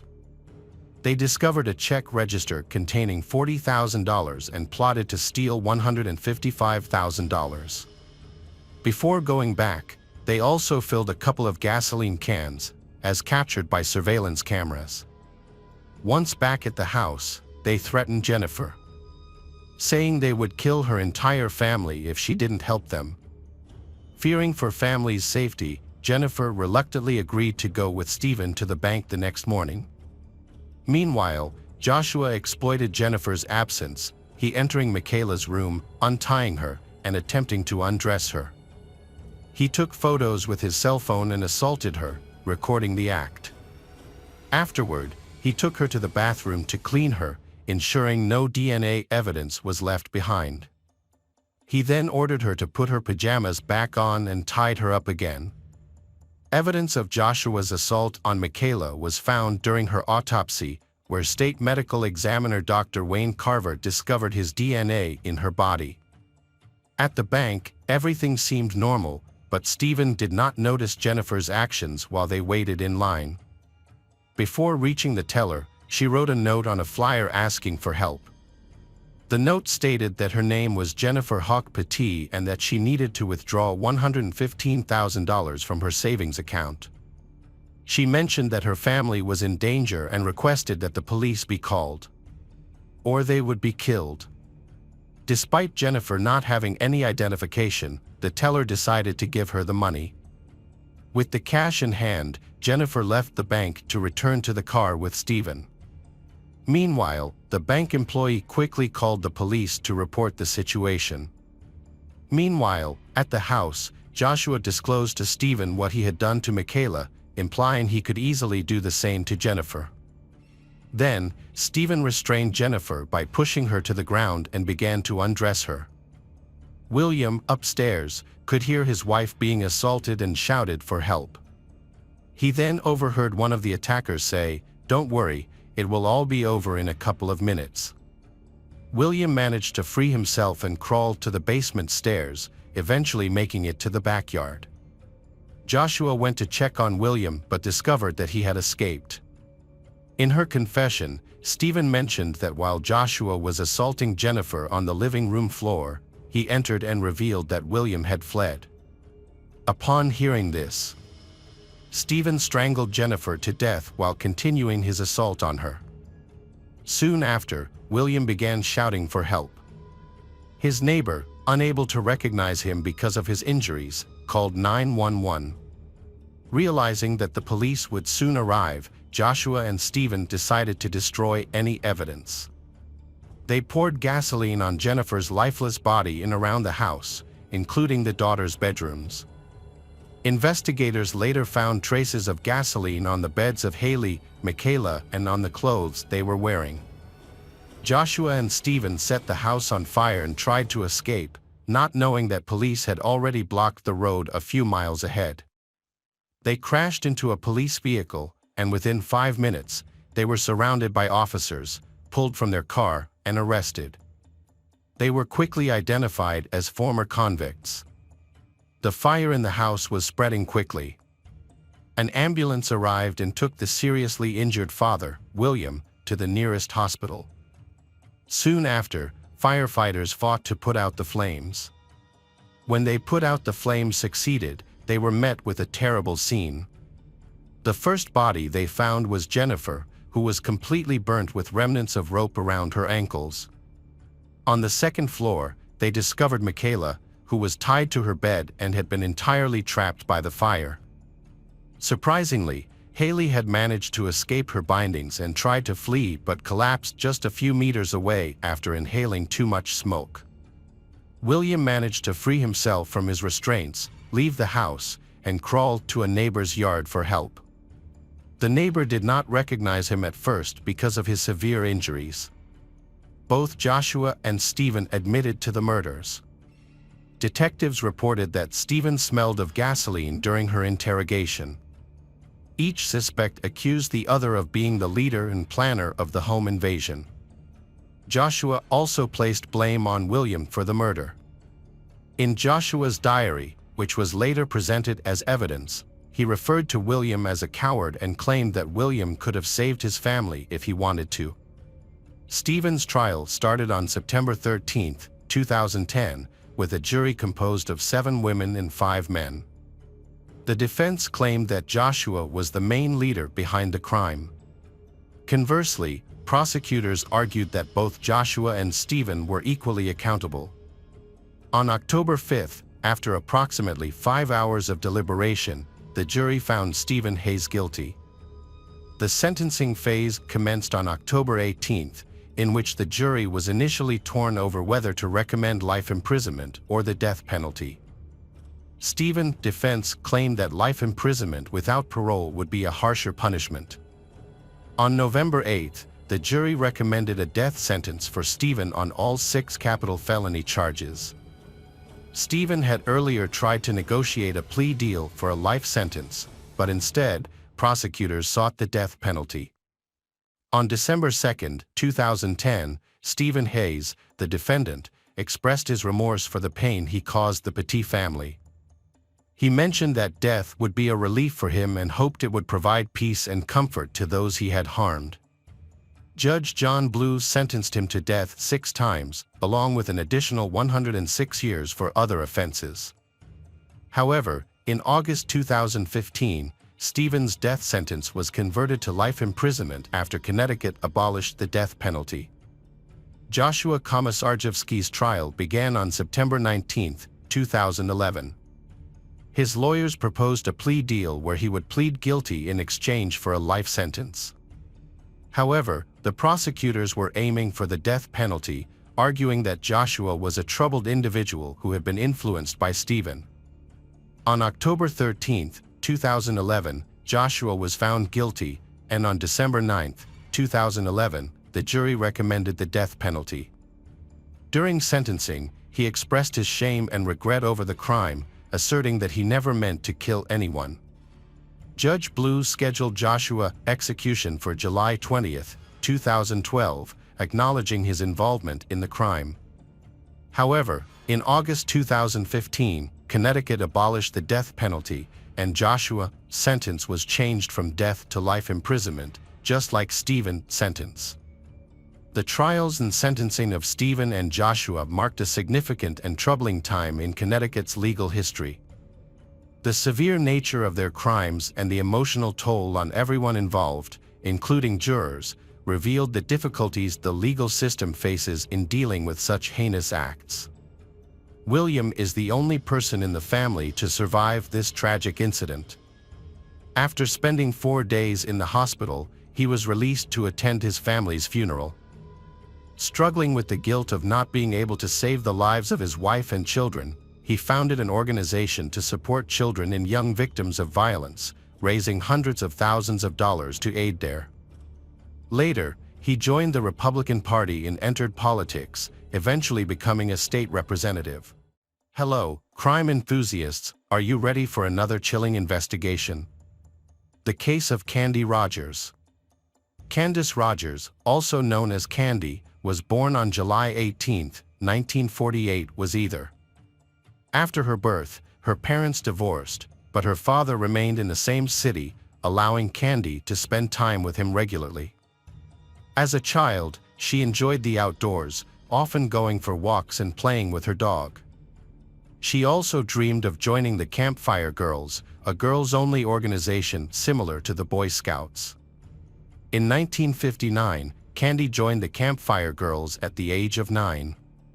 One of the organization's activities was selling mints door-to-door. On Friday, March 6th, she planned to sell mints after school. After returning home, having dinner, and playing with her dog. Then she took about 8 boxes of mints and headed out. Candy had planned to walk around her neighborhood and sell sweets to the people living nearby. To ensure that the other girls selling sweets in the area didn't overlap, each girl was assigned specific streets to visit.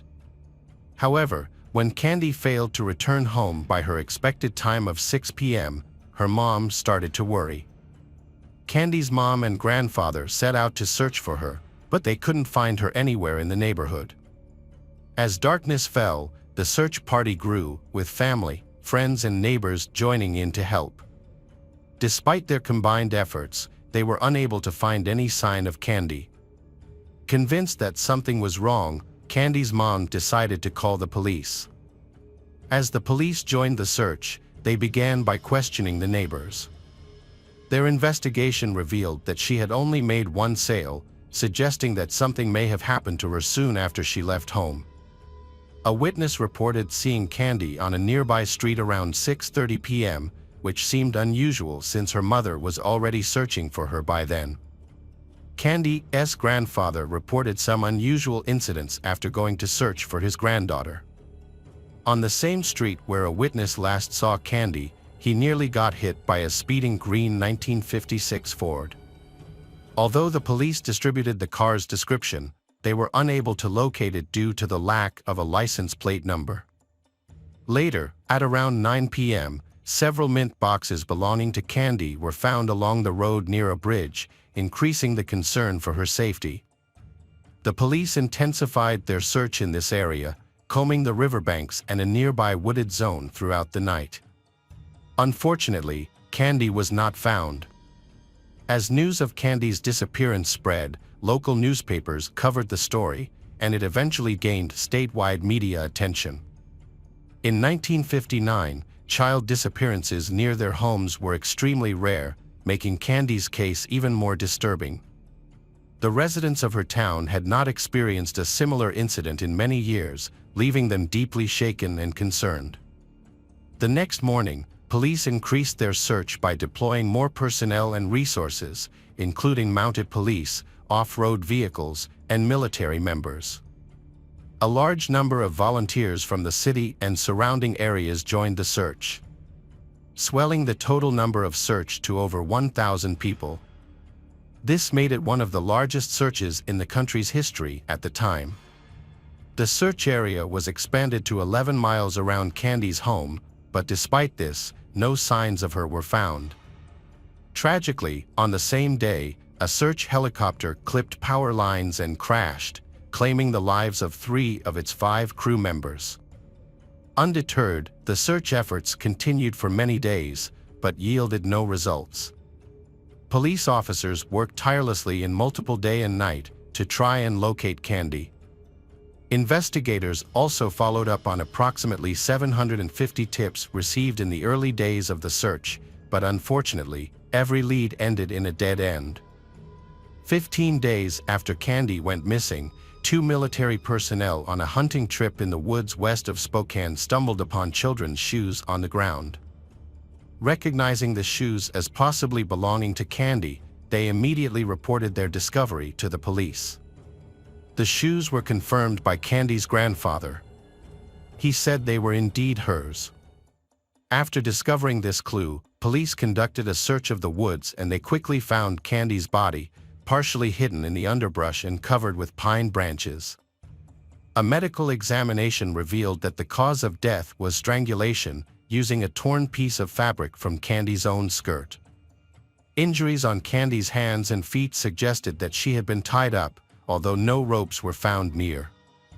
The police investigation showed that Candy had been sexually abused. During their search of the crime scene, the police discovered a green car seat cover nearby, although they were unable to establish if it was linked to the murder. A small, purple stain was also found on Candy's clothing, which gave off a strong scent of grape-flavored chewing gum. Despite all efforts, the police still could not find relevance between this stain and the case. With limited clues, police searched for any clues that might help them find the killer. They thoroughly investigated numerous tips and looked into the potential involvement of hundreds of people.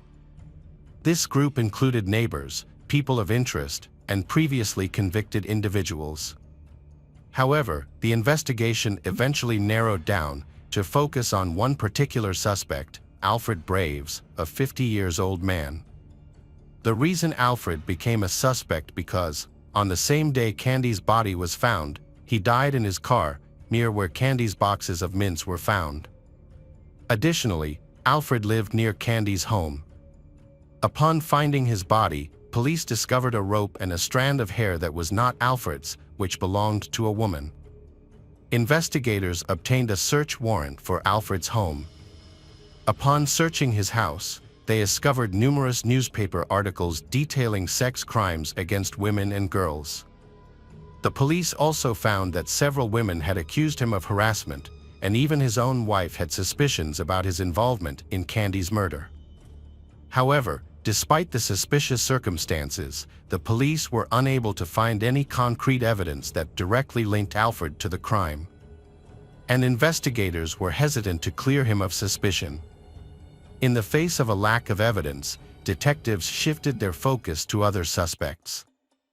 Over several months, the police diligently investigated each person, but every lead turned out to be a dead end.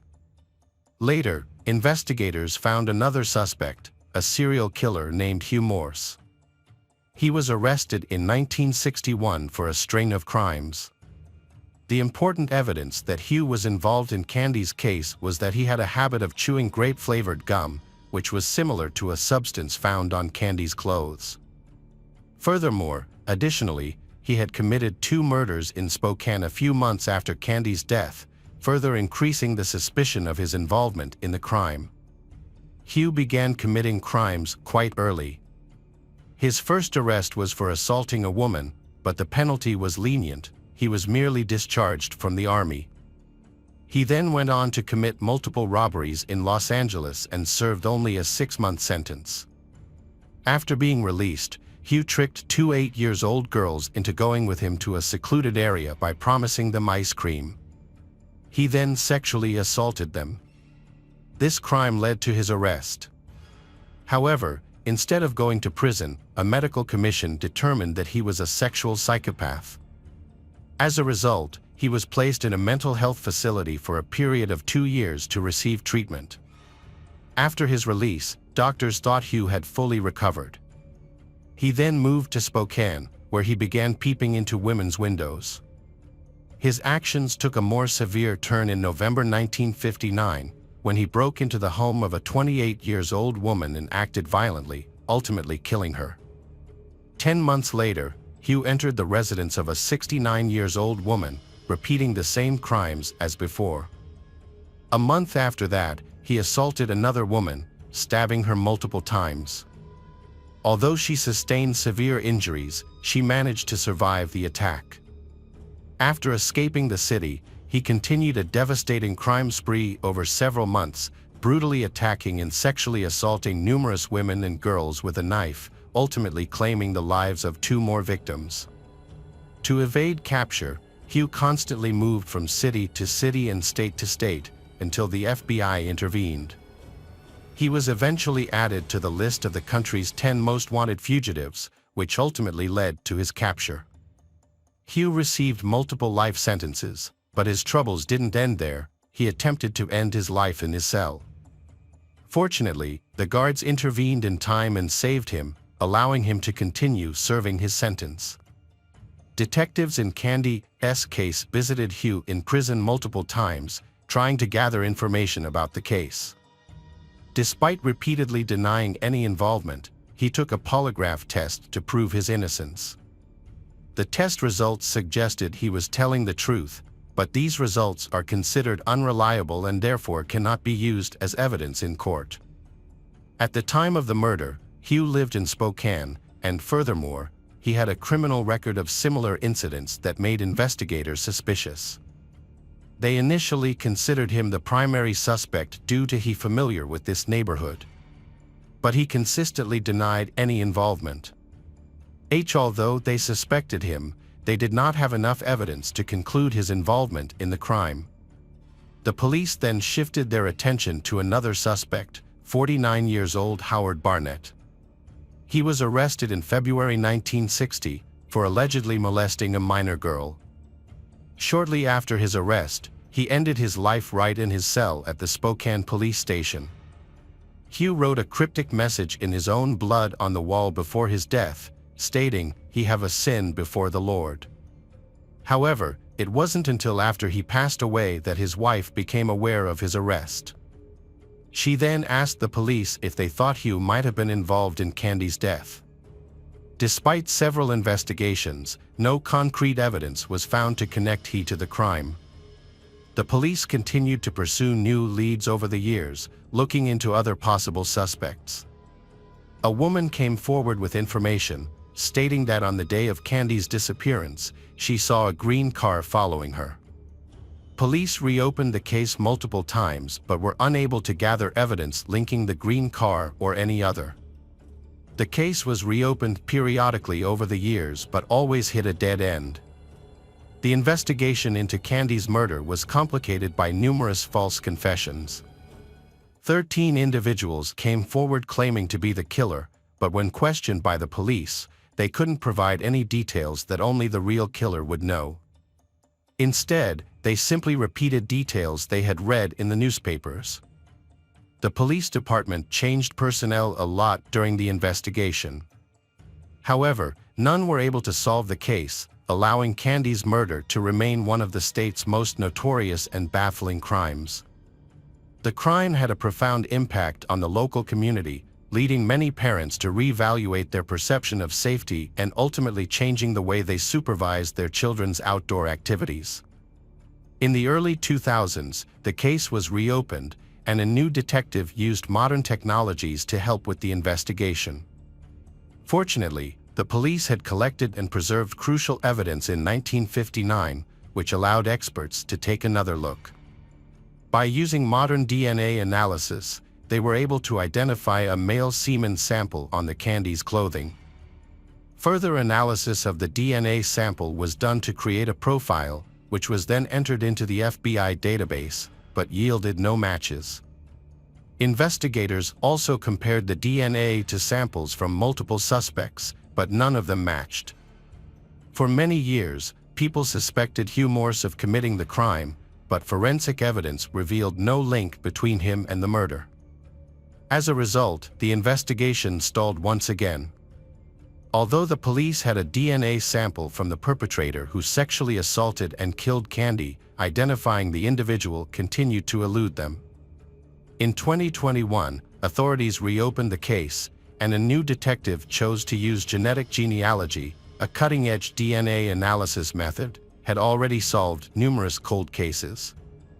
By applying this innovative approach, the detective hoped that the case will be solved. The detective reached out to several labs that specialized in the analysis he needed, but they all shared the same frustrating news. They concluded the sample had deteriorated too much, making it impossible to extract the necessary information. Undeterred, the detective contacted one final lab, and it has provided new clues that are helpful to the investigation. Armed with state-of-the-art tools, the experts were able to analyze the sample successfully and generate a DNA profile of the perpetrator. This profile was then uploaded to genealogical databases, allowing investigators to begin searching for the DNA owner's relatives. After carefully examining thousands of individuals, then they narrowed down their focus to one specific family. Upon investigating this family, the investigators discovered that the DNA sample likely came from one of three brothers, but all three brothers had passed away. However, one of the brothers had a living daughter. The police reached out to her about the possibility that her father might have been involved in the murder. Despite her initial shock, she agreed to cooperate with the investigation. The woman provided a DNA sample, which was compared to the semen found on Candy's clothing. The results confirmed that she was closely related to culprit, who left the DNA evidence on Candy's clothing. Based on this new information, the police obtained a court order to exhume the woman's father's grave. DNA experts extracted a DNA profile from his remains and compared it to the semen found on Candy's clothing. After a 62-year wait, the results revealed a definitive match between the DNA from the woman's father and the semen found on Candy's clothing. This confirmed that the perpetrator was a man named John Ryhoff. John Ryhoff was not initially identified as a suspect following Candy's murder. However, detectives later investigated his biography and found links to other crimes. At the time of the murder, John was 20 years old and lived within a mile of Candy's house. He was also stationed at an army base near where her body was discovered. 2 years after the murder, John committed another crime when he attacked a woman, binding and sexually assaulting her, then attempting to kill her. The woman managed to survive the attack. As a result of the assault, John was arrested and sentenced to 6 months in prison. He also received a dishonorable discharge from the army. Upon his release from prison, John started a family and has 4 children, 2 sons and 2 daughters. He kept a low profile and appeared to be living an ordinary life, working multiple jobs. One of these jobs was at a food packaging plant, where he suffered a severe chemical burn to his face and leaving a scar. John finally ended his life in June 1970, at the age of 31, leaving no note or explanation. The authorities determined that the victim, Candy, may have known her killer, John. Candy's friend, who was 10 years old at the time of the murder, was revealed to be the killer's sister. Years later, she recalled how she cried in her brother's, John's arms after learning about Candy's death. Unaware that he was the person responsible. Sadly, Candy's parents did not live to see their daughter's case solved. Candy's mother passed away in 2006, and her father died life in 1963, for years after Candy's murder, likely due to his inability to cope with his loss. After 62 years, the case was finally solved, marking one of the longest investigations in history. The investigation involved multiple detectives from different generations. At the press conference announcing the killer's identity, only one officer who worked on the case in 1959 was present. He expressed gratitude for having lived long enough to see the case resolved and to finally know the truth. The daughter of the killer, John Hoff, initially struggled to accept that her father committed such a heinous crime. However, she eventually came to terms with the fact, describing her father as a monster who took an innocent girl's life. She has expressed regret that her father was not held accountable for his actions during his lifetime. Hi everyone, thanks for returning. Let's unravel another perplexing mystery. The case of Irene Cortez. Irene Cortez was born in 1980 in Granada, Spain. She is the eldest of a well-off family with a younger brother and sister. Her parents ran a small business, but her father died early. Her mother, Maria Lucas, took over and expanded the business, ensuring that her children did not lack anything. Irene was a beautiful, sociable girl who loved to be the center of attention. She married and became pregnant at the age of 17, then had a second child 2 years later. With the support of her mother and uncle, she continued to pursue education. In the early 2000s, Irene with her husband and 2 children moved to the resort city of Malaga and opened a disco bar. The bar became popular. The bar later transformed into a full-fledged nightclub and brought her profits. The couple welcomed their 3rd child and life seemed prosperous and stable. However, at the age of 25, Irene's husband was arrested and sentenced to 5 years in prison for trafficking illegal narcotics. He later died in prison under mysterious circumstances. Irene was left to raise her children on her own. She remembered how her mother had raised 3 children on her own and was determined to persevere. Irene successfully ran her own business, made a lot of money and had big plans for the future. In Malaga, Irene was immediately impressed by the hardworking and reliable man named Ferd. She was also attracted to him and Ferd always tried to please her. At the time, Irene's husband was in prison and she planned to file for divorce, but he died before she could do so. Irene and Ferd's relationship gradually blossomed into love. Ferd Saras, born in Baronia, Colombia, grew up in a large and poor family. When he was young, his parents separated in the early 90s. His siblings became independent and he lived with his mother. In 2001, Ferd and his elderly mother moved to Spain in search of a better life. They settled in Malaga, where Ferd took any job he could find to support himself and his mother. Despite Ferd's humble background and Irene's 3 children from previous relationships, Ferd and Irene decided to move in together. They settled in Irene's spacious apartment and soon after, Irene became pregnant with their first child. Their marriage produced a total of 3 children. However, it is unclear whether they were officially married. Irene kept her first husband's surname, while the children born to Ferd were given the surname Saras. In 2009, Irene's life took a negative turn. Ferd was arrested for drug trafficking and sentenced to prison, just like her first husband. Irene was left to care for her 5 children alone. Although Ferd's sentence was 3 years, he was pardoned after serving only a year and a half for his good behavior and cooperation during the investigation. While Ferd was in prison, Irene began a relationship with another man and lived with him. However, when Ferd was released and discovered Irene's infidelity, he became furious. He threatened Irene and her new boyfriend, even intending to injure the man. Fortunately, the situation was resolved without becoming a serious problem. Later, Ferd decided to forgive Irene for the sake of their children's happiness, and they decided to continue living together. However, Irene's relatives were still suspicious of Ferd's intentions. Irene's mother and uncle believed that Ferd was only interested in Irene's wealth and did not support their relationship. Irene's older children from a previous marriage could not accept Ferd, but the youngest child, who had been raised by Ferd since he was 2 years old, considered him a real father. In early 2011, Ferd wanted to return to Colombia to visit his homeland because his father was seriously ill. Ferd's father had been diagnosed with terminal cancer, and his sister had informed him of his health condition. Irene also wanted to visit Colombia and decided to go with her husband.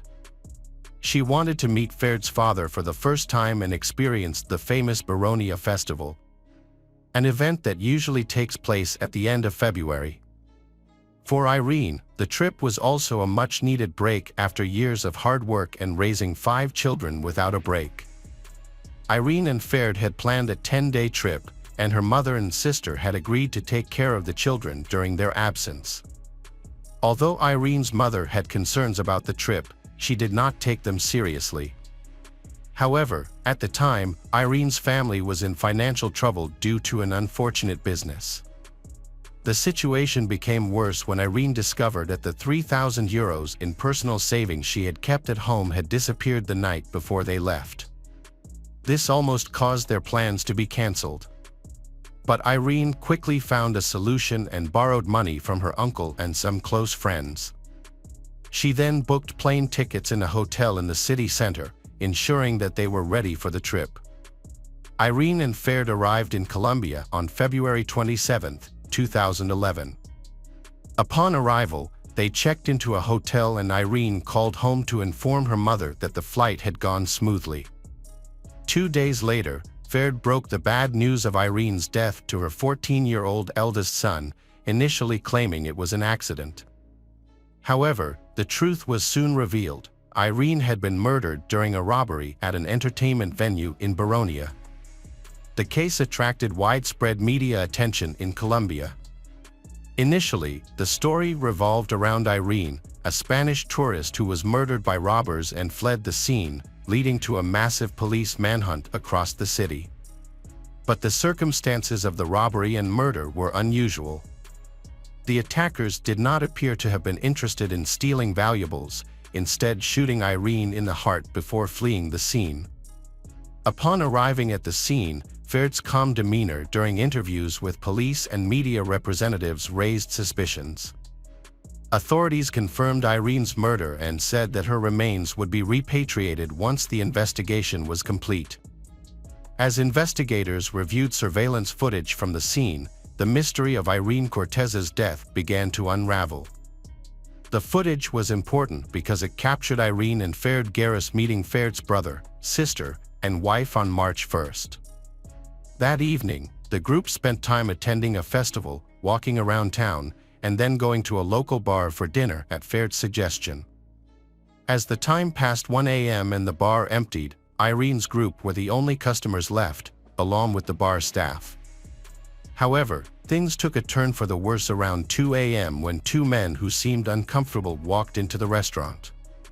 What worried the manager was that the 2 men did not order any food or drinks, and their behavior was very suspicious. Furthermore, their youthful appearance prompted the manager to check whether they were of legal age. The young men refused to show identification when asked to leave. One of them pulled out a gun and pointed it at the manager. His accomplice pulled out a knife but quickly moved out of view of the camera. The gunman pushed the manager aside, approached Irene's table and announced his intention to rob her, demanding her cell phone and cash. The accomplice with the knife reappeared, presumably to collect valuables, while the gunman threatened the group. The gunman ordered Ferd to stand up so he could search her pockets. As Irene attempted to grab her purse, the attacker shoved her with his gun. A shot was fired as he grabbed the purse, hitting Irene in the chest. She fell to the floor, and the attackers fled without taking anything. Faced with a dangerous situation, Ferd and his brother chased the attackers while his sister tried to treat Irene's wounds. At that time, the brother's wife called for help, but the attackers escaped too quickly to catch up. The emergency services arrived quickly, but Irene died of her injuries on the way to the hospital. After the robbery and murder at the bar, which left Irene dead, law enforcement agencies mobilized all possible resources. Since the city was in the midst of a crowded holiday season, ensuring their safety was of utmost importance. A large reward was announced, 10 million pesos, equivalent to 3,500 euros, for information leading to the perpetrator. Shortly after, a suspect named Brian Dario was arrested. He later gave the name of his accomplice, Juan Carlos. Juan Carlos, 18, voluntarily surrendered in the hope of a lighter sentence. During Brian's interrogation, he claimed that his financial situation, debts, and the need to care for his sick child with high medical costs led him to commit the crime. These statements were later confirmed by his relatives. Brian also claimed that the shooting of Irene was an accident while he was trying to snatch her handbag. Juan Carlos also claimed that he was involved in the crime unintentionally. He said that Brian did not reveal his detailed plan but asked for help in his work. Juan claimed that he only carried a small knife to threaten, not to cause injury, and left the scene when he realized Brian's true intentions. However, surveillance camera footage contradicts Juan's statement, showing that he returned to Brian. With both suspects arrested and confessing to the crime, the case seemed to be solved and prison sentences awaited them. The court found Brian guilty of robbery and murder, with aggravating circumstances, and sentenced him to 23 years in prison. Meanwhile, Juan received a 17-year sentence for his role as Brian's accomplice. From the beginning of the investigation, Irene's family accused Ferd of orchestrating the murder of his wife. Irene's mother and uncle hired a private investigator to conduct an independent investigation, gathering additional evidence and files to hold Ferd responsible and prove his involvement in the case. According to Maria Lucas, Ferd was the only person who knew about the 3,000 euros hidden in Irene's house, and he was also the only one who could have secretly accessed the money. Another important detail is that Ferd used his father's illness as the main reason to go to Colombia. However, in reality, Ferd's father was not diagnosed with cancer and he is still healthy for his age. Juan was clearly scared and likely didn't understand what was happening as Brian approached and went up to Ferd and lifted him without directly threatening him with a gun. It seemed like the men knew each other and were acting together. Then, Ferd oddly moved behind Irene, who was sitting at the table, when she reached into her bag for her wallet. The man with the gun looked at another man as if waiting for a signal. It's unclear if he received any sign, as Irene and Ferd had their backs to the camera. After the shot, Ferd chased the killer but, according to experts, he deliberately let him escape. However, this claim is controversial because Brian was armed, and Ferd might have feared for his life. Ferd's behavior after Irene was declared dead was also questionable. He willingly gave interviews to reporters, discussed the details of the incident, and didn't appear too upset or depressed. Another important question is why, after the tragedy, Ferd called Irene's 14-year-old son instead of her mother, uncle, or any adult relatives to inform him of her death. Pedro Lucas, Irene's uncle, broke the silence by giving a press interview in which he openly expressed his suspicions and investigation findings. He firmly believed that Ferd had meticulously planned the trip to trap Irene. According to Pedro, Ferd used the stolen money to hire a killer and had plans to acquire guardianship of the children and take control of the business after Irene's death. Ferd's mother vehemently defended her son against the accusations. She claimed that Ferd truly loved Irene and the children and would never harm them. However, While defending Ferd, she inadvertently revealed that he had a tendency to take offense when his pride was hurt, particularly when it came to Irene's loyalty. Furthermore, a disturbing revelation emerged that Ferd had left Spain using forged documents, as he was not permitted to travel due to his recent parole release from prison. In response, Ferd denied the claim, stating that he departed the country legally, with Irene acting as his guarantor. Irene's body was finally returned to her native Spain 12 days after the tragedy. Due to the advanced state of decomposition, the coffin had to remain closed throughout the ceremony. Hundreds of mourners attended, including family, friends, neighbors, and even strangers who were moved by Irene's story. However, one person who was absent was none other than Ferd. Ferd chose not to return to Spain for the funeral, fearing retaliation from Irene's relatives. He claimed that they had repeatedly threatened him and his elderly mother, and so he decided to delay his return. Before attempting to return, Ferd sought a protection order from the authorities, but his request was denied. Feeling unprotected, he decided not to risk attending the funeral. Instead, Ferd took his concerns to court, filing a complaint against Irene's relatives, Maria and Pedro Lucas, alleging that they were preventing him from returning home. However, the couple denied Ferd's complaint, claiming that they actually wanted him to return to Spain to stand trial. Further investigations and trials were conducted with new details and charges against Ferd. Brian and Juan, who were serving time in a Colombian prison, were questioned about their relationship with Ferd and the possibility of a premeditated plot. However, Brian completely denied this theory. He maintained that the murder was simply the unintended consequence of a robbery gone wrong. Brian claimed that he had never met Ferd before and denied being hired as a hitman to kill Irene. The allegations seemed to lack any basis, with no clear evidence of premeditation or contract killing. There were only assumptions and interpretations of events from the recording. Brian admitted that he had consumed alcohol and drugs that night, so he did not remember the events clearly. Juan insisted that his friend had nothing to do with Ferd's plan and that everyone was shocked by what happened in the bar. Juan appears to be telling the truth, but the testimony of Brian, who fired the fatal shot, raises doubts. Although he did not commit the robbery, Brian's sick child is receiving expensive treatment in hospital. Brian claims that someone kind helped, but the lawyer claims that the €3,000 stolen from Irene were used for treatment. There are rumors that Brian accepted prison to save his child and secretly transferred the money to his wife, but this has not been proven. Ferd only returned to Spain after a court order to ensure his safety. Months passed and media attention waned. When he returned, Ferd claimed to have evidence proving his innocence in the murder of his wife. The main reason for his return was to take care of the children he had with Irene, who had been cared for by Irene's relatives during his absence.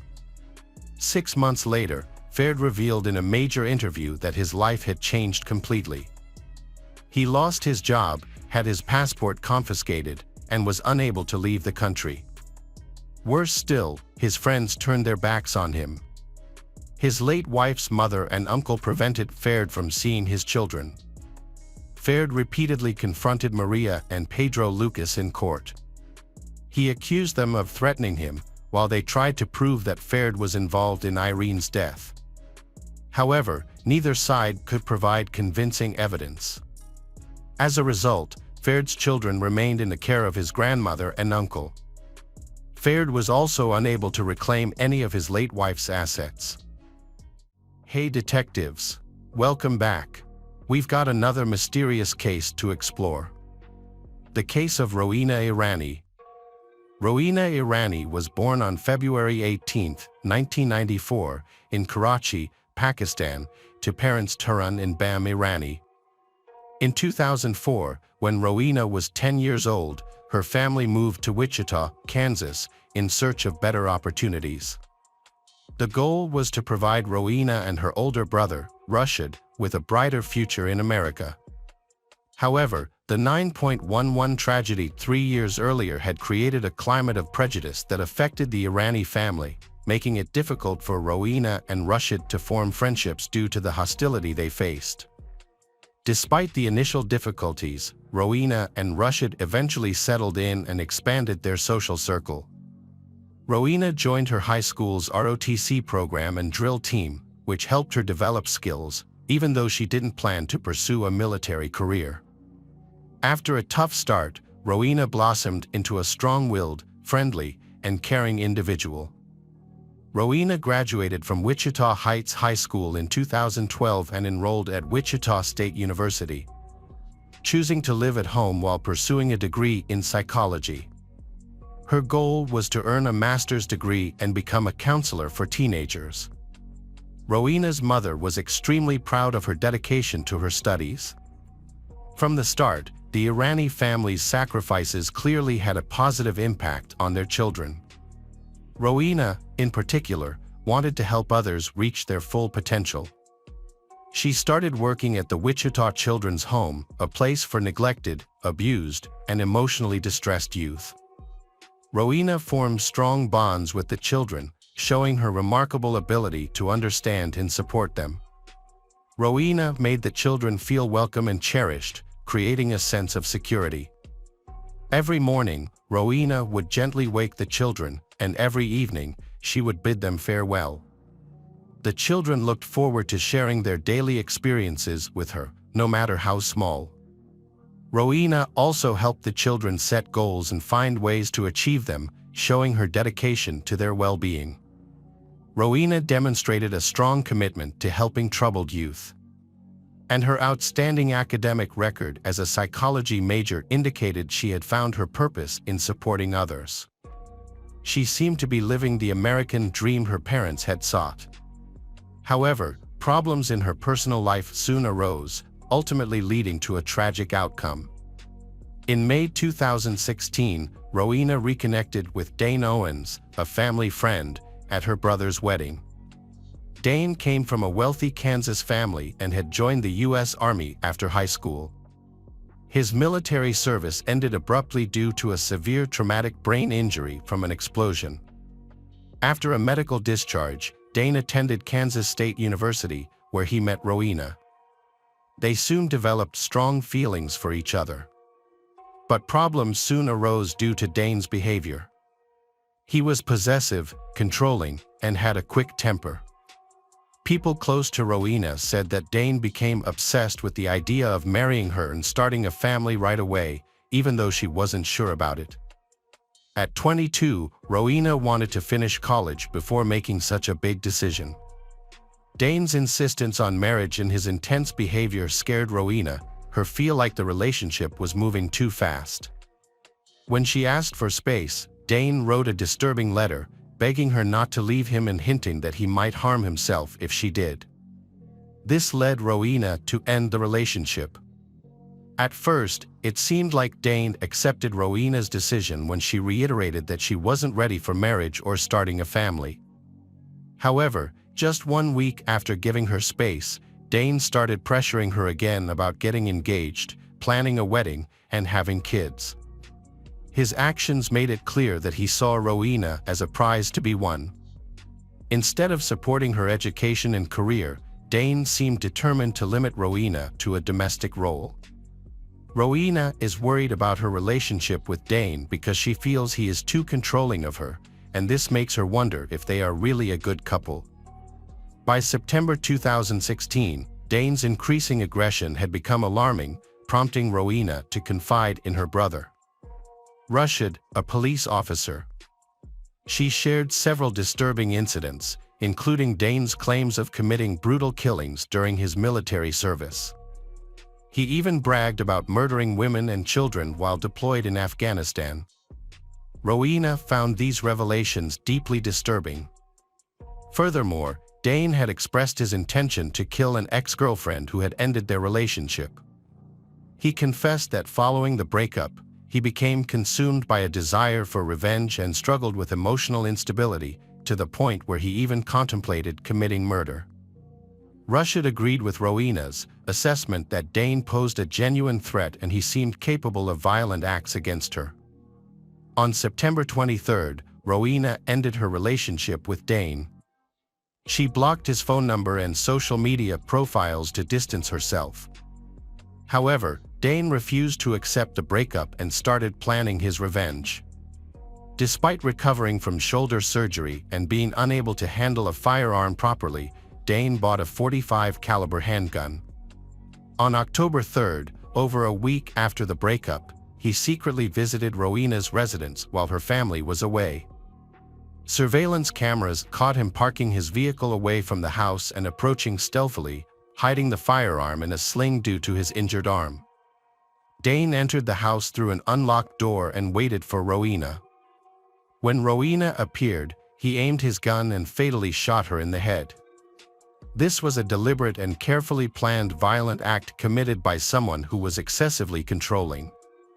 After shooting Rowena, Dane quickly left the house through the back door and drove away to avoid being caught.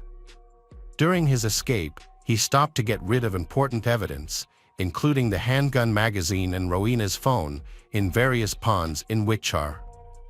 Meanwhile, Rowena was left alone in her home, severely injured and bleeding heavily, for several hours. At around 4 p.m., her mother, Tarun, returned home after being dropped off from work. Tarun was worried because Rowena usually picked her up. But she couldn't reach Rowena by phone. She got a ride from a coworker and went home, where she found Rowena lying motionless on the floor, surrounded by a large amount of blood, with severe head injuries. Tarun immediately called for emergency services, but it was too late to save Rowena. Rowena's condition was extremely serious due to a gunshot wound and significant blood loss. She fought for her life at Wesley Medical Center for nearly 24 hours, while her family stayed by her side, hoping for a miracle. Tragically, she passed away on October 4 at just 22 years old. Her promising life was tragically ended by a violent act. Despite their intense grief, Rowena's family was determined to find justice for her murder. Rushd quickly focused the investigation on Dane, Rowena's ex-boyfriend, who had been causing her a great deal of fear before her death. Dane was soon found and brought in for questioning. After being arrested and taken to the police station, he admitted to holding a grudge against Rowena for breaking up with him. When questioned further, Dane tried to claim that Rowena's death was an accident, but the evidence proved this was not true. Dane told investigators that he had shown up at Rowena's home unannounced, carrying a loaded .45 caliber pistol and hoping to talk about getting back together. However, Dane claimed that the firearm was hidden in his arm sling and he never intended to threaten or harm Rowena when he entered the house looking for her. He said when Rowena suddenly appeared, he was startled, causing a moment of panic due to post-traumatic stress disorder from time in the military. Dean alleged that he accidentally fired a shot in her direction. He explained to detectives that he was left shocked and horrified after the bullet accidentally struck Rowena in the head, resulting in her immediate collapse to the ground. Panicked, he fled the scene and later got rid of the evidence. Despite his claim that the shooting was an accident caused by a reflex, detectives did not believe him. The security footage and his admission of sneaking up on Rowena with a loaded gun, his attempt to dispose of evidence, and the execution-style gunshot wound to Rowena's head all suggested a planned and deliberate murder. In November 2018, Dane Owens stood trial for Rowena's murder after years of delays, with the case being heard by a jury. The prosecution presented case with substantial evidence, leaving no doubt about Dane's guilt. They portrayed Dane as a possessive and controlling individual who turned violent when rejected. Dane's delusional fantasies led him to end Rowena's life. After only 3 hours of deliberation, the jury found Dane guilty of first-degree murder and aggravated burglary, resulting in a life sentence in Kansas. Dane was punished for taking Rowena's life due to his wounded pride. He will not be eligible for parole for 25 years, and his chances of release are low due to the brutality of his actions. He is currently serving his sentence at the Hutchinson Correctional Facility in Hutchinson, Kansas. Rowena's life was ended by someone she once loved. It's heartbreaking to think of the terrible actions of Dane, who took Rowena's life, depriving her of a bright future at such a young age. Hello friends, welcome to our channel. Today we're going to take a look at another horrible case with you, the case of Susan Reinert. Susan Reinert, known to many as Sue, was born in 1943 in the town of Ridgeway, northwestern Pennsylvania.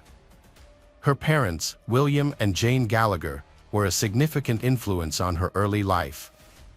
Her father managed a newspaper, while her mother was a dedicated school teacher, which later shaped her path. As a child, Susan demonstrated a clear passion for learning and a natural love for literature, following in her mother's footsteps. She pursued higher education at Grove City College, where she met Kenneth Reinert, a young Air Force enlistee. Their chance encounter blossomed into a romance as they studied together. Susan's determination paid off as she earned her bachelor's degree. After achieving her initial goal, Susan pursued further education, earning a master's degree in English from Pennsylvania State University in 1966. She had married Kenneth in 1965, shortly after graduating from Grove City College, and they began a life filled with adventure as a military couple, moving to various duty stations across the country. Their military life took them to different parts of the country, including Sacramento, California, Rome, New York, and even Puerto Rico, before they eventually settled in the Philadelphia region. However, in 1971, Susan and Kenneth decided to separate, marking the end of their marriage. Despite the divorce, they parted ways amicably, without any legal disputes. As a single mother, Susan focused on creating a warm and loving home for her two children, Karen and Michael. She was a dedicated teacher and a beloved colleague and educator at Chestnut Walled Elementary School, known for her friendly and warm nature. Outside of her professional life, Susan was actively involved in Parents Without Partners, playing a crucial role in the Valley Forge chapter. After her mother's death, Susan found comfort in her connection with the organization Parents Without Partners. Despite facing challenges, she remained strong, relying on the organization for support. As she navigated her grief and a significant inheritance, her life became increasingly complex. However, she seemed to be managing well thanks to her strong ability to cope and a supportive network. On the evening of June 22, 1979, Susan and her two children spent what would be their last day together. Earlier that day, her son Michael had spent time with his father Kenneth, a personnel officer at Fidelity Bank. They had played in a father-son softball game, but left early when Susan arrived to pick Michael up around 8:30 p.m. Later that evening, Michael called his father to apologize for leaving the game early. Susan also called her former in-laws, Florence and John Reinhardt, with whom she remained close despite her divorce. With a full tank of gas, Susan was prepared for the drive to Allentown, Pennsylvania, about an hour north. She planned to attend a Parents Without Partners conference and use the trip as a weekend getaway with her children. Susan had planned a weekend getaway with her two children, Karen, 11 years old, and Michael, 10 years old. They were supposed to leave on Saturday morning to attend events, but on Friday evening, around 9 p.m., they unexpectedly departed. The children had been outside collecting hailstones from a summer storm, and shortly after, neighbors heard Susan's car start up and saw it leave the driveway. Susan had been having an affair with William Bradfield, a fellow teacher, which had put a strain on her marriage to Kenneth. Rumors had circulated that Susan and Bradfield might get married. On June 22, 1979, Susan visited her boyfriend before embarking on a trip with her children to Allentown, about 49 miles north. They had planned to spend the night in a motel, but instead of arriving at their destination, Susan and her children vanished. 2 days after Susan Reinert and her children vanished, the community cared for them deeply was overcome with concern and uncertainty. On June 25, 1979, their fears were realized when Susan's orange Plymouth hatchback was found in the Hostin Hotel parking lot in Harrisburg, 87 miles from Allentown and 97 miles from her home. Tragically, her body was discovered in the back of the vehicle. The details of her death were horrific. Susan's body was found nude, battered, and bound in chains, curled up in the wheel well of her car. Her hands were tied, and she had 2 black eyes. It appeared that she had been either beaten with chains or tied so tightly that the chains had caused severe bruising on her back. To make matters worse, she had been given a lethal dose of morphine.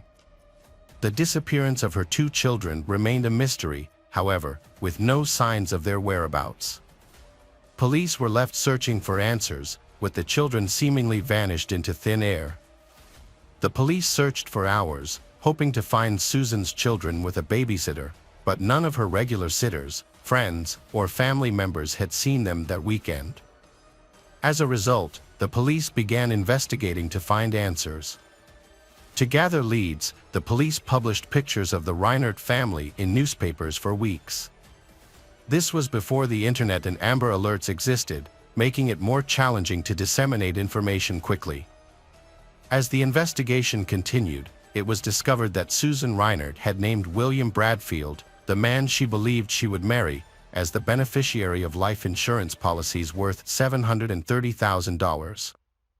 This revelation raised suspicions that the children might have been killed to allow Bradfield to receive the substantial financial windfall. However, Bradfield had a solid alibi, as he was at the beach in Cape May, New Jersey, during the weekend when Susan was killed and her children disappeared.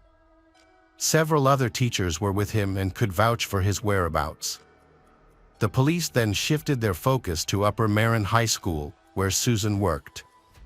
The school was facing several difficulties and challenges. The principal, J. C. Smith, had been involved in a scandal. He had been fired the previous year, being arrested at a local shopping center, where a search of his Ford Granada revealed loaded handguns, a hooded mask, and various tools associated with burglary. Additionally, a syringe filled with morphine was found in his trunk. Jay's life was already unraveling before his wife's cancer diagnosis. In 1977, his wife was diagnosed with an aggressive form of cancer, which she would eventually succumb to in August 1979. During her illness, she kept a diary, documenting her husband's increasingly bizarre behavior. Jay had begun engaging in consensual non-monogamous activities, including group sex and partner swapping, to which his wife strongly objected. This behavior seemed to be a precursor to even more alarming actions.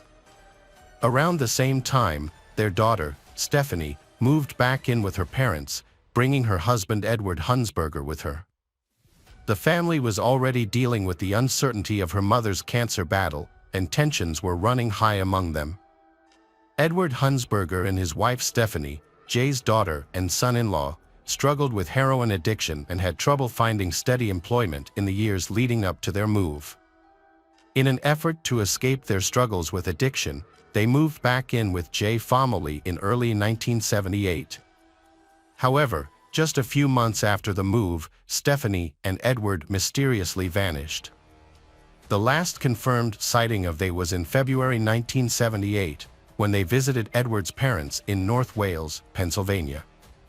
Before leaving, they mentioned that they would return to visit soon.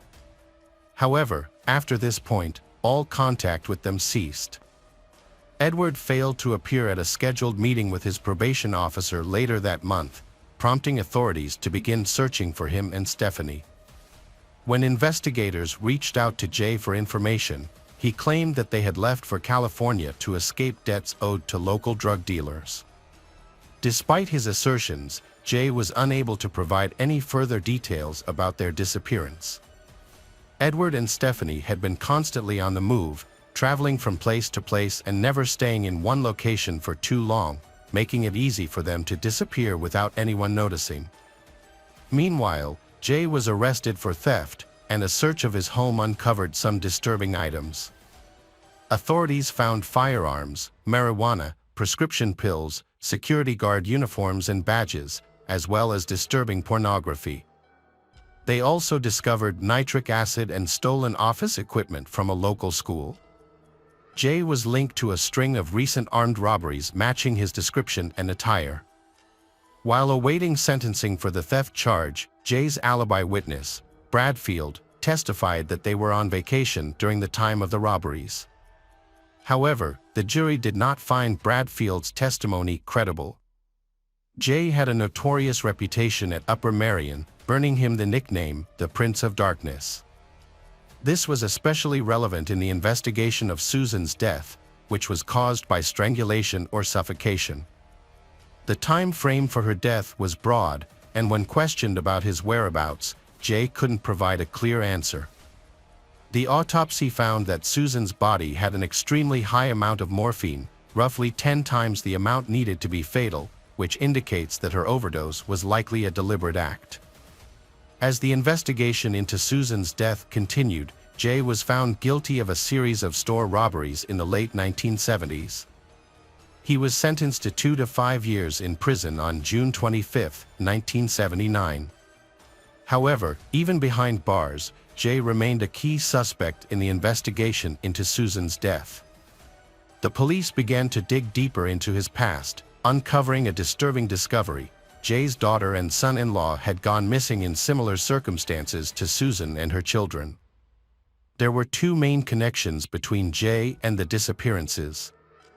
Firstly, large quantities of morphine had been discovered in Jay's house a few months earlier. Secondly, a plastic comb with Jay's military unit was found in Susan's car. The disappearances of Jay's daughter and son-in-law shared striking similarities with the disappearance of Susan's children. The investigation revealed a shocking series of events that had a lasting impact on the public. However, the most shocking revelation was yet to come. In late July 1979, about a month after Susan's body was discovered near Harrisburg, investigators stumbled upon a potential motive for the crime. In her official documents, Susan referred to Bradfield as her future husband. As the police investigated further, they determined that Susan's death occurred between midnight on Saturday, June 23, 1979, and midnight on Sunday, June 24. Bradfield and his colleagues arrived in Cape Cod at 5 a.m. on Saturday and stayed until Monday afternoon, June 25. However, there was a gap in Bradfield's alibi, as his exact whereabouts during the time of Susan's disappearance were unclear. Investigations also revealed that Susan had withdrawn large sums of money from her accounts, totaling around $25,000. She had told bank employees that she planned to invest the money in high-yielding investments managed by Bradfield, whom she trusted as her future husband. Unbeknownst to Susan, Bradfield was leading a double life, dating multiple women, including a fellow English teacher, with whom he had a secret relationship spanning nearly a decade. Bradfield had promised Susan that he would handle her investments and assured her they would be profitable, providing a way for they to fund their upcoming wedding and move to England. However, investigators found fake stocks and bonds in Susan's home, which were actually forgeries created by Bradfield. He had sold these worthless securities to Susan, using fictional companies to make them appear legitimate. This discovery added a new dimension to the narrative, revealing a significant financial motive. Bradfield was required to testify in a lawsuit in March 1980 but initially refused to answer questions, referring them to his lawyers instead. His lawyers denied any wrongdoing but were open to negotiating a settlement to resolve the matter and distribute Susan's estate, which was worth approximately $7 million. In June 1980, Bradfield testified in a civil trial, downplaying his involvement in the case. He contradicted Susan's claims about their relationship, saying it was not as serious as she had told others. He denied plans to marry Susan later that year, despite her having shared these plans with multiple people. Bradfield also made an unsubstantiated claim that Susan had an affair with Jay Smith, the former principal of her high school, but this accusation was not supported by any evidence.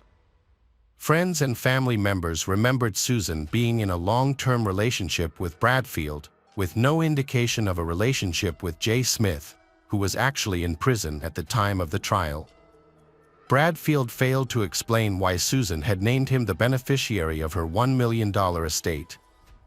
Instead, he portrayed Susan as an irresponsible person who frequently got into trouble, and he blamed her for her problems, claiming he was only trying to help her deal with the consequences. As the investigation into the missing $25,000 continued, Susan's brother and ex-husband filed a second lawsuit in June 1980 to claim the $450,000 life insurance policy taken out on Susan's life just before her death. The goal was to use the funds to conduct a private investigation. However, the case took a surprising turn when Bradfield was arrested on February 20, 1981, and charged with 2 counts of theft and 1 count of conspiracy related to the $25,000. Wendy Ziegler, a former student of Bradfield's, was also charged as a co-conspirator in the case. Bradfield was released on bail on February 23, 1981, and was set to go on trial the following month. However, the trial was preempted when the original civil lawsuit was settled out of court.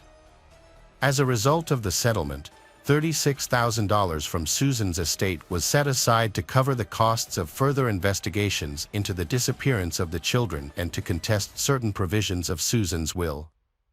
Bradfield's 5-day trial ended on August 3, 1981, with a guilty verdict for theft.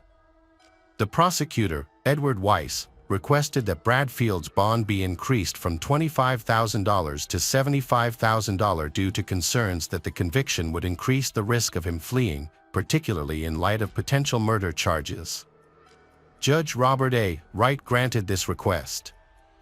On April 6, 1983, Pennsylvania state troopers arrested Bradfield and charged him with multiple crimes, including 3 counts of murder, conspiracy to commit murder, kidnapping, and obstructing the law. A grand jury found evidence that Bradfield was aware of the plot to kill Susan and her children and had likely participated in these crimes.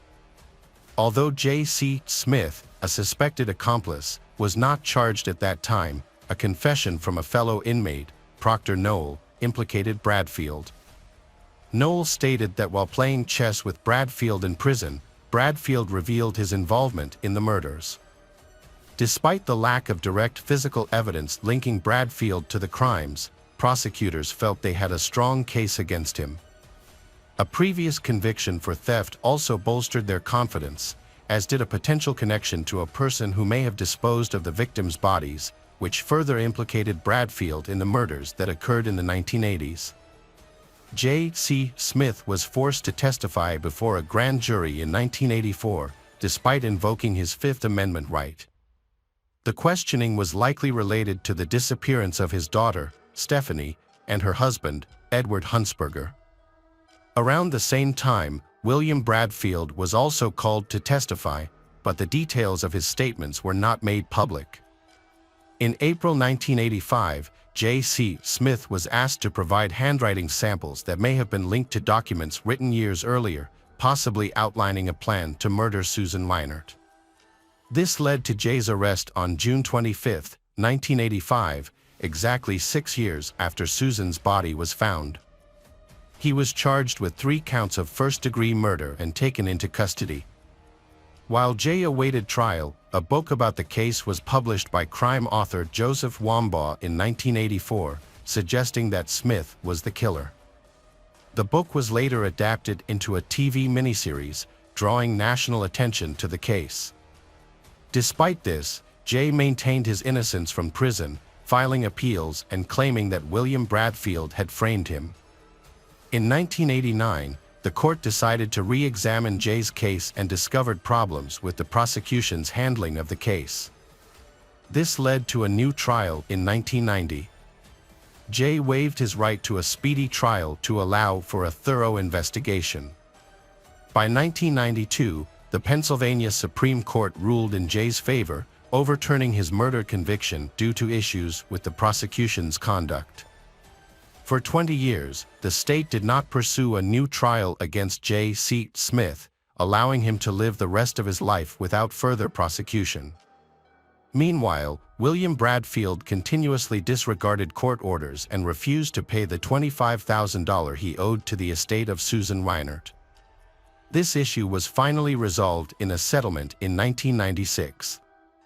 J.C. Smith went on to file lawsuits against the state and Joseph Wambaugh, claiming defamation and conspiracy. However, both suits were eventually dismissed. On January 16, 1998, William Bradfield, who had been in prison for over a decade, was found unresponsive in his cell and pronounced dead due to cardiac arrest. Kenneth Reinert, the ex-husband of Susan Reinert, passed away in June 2002 without ever knowing what happened to their two missing children. J.C. Smith, whose conviction was overturned in 1992, wrote books about the case and remarried in 2002. He died on May 12, 2009, leaving many questions about his involvement in the 1978 disappearance of his daughter and son-in-law, Stephanie and Edward Hunsberger, still unanswered. Today we're going to take a look at another horrible case with you. The case of Autumn Taggart.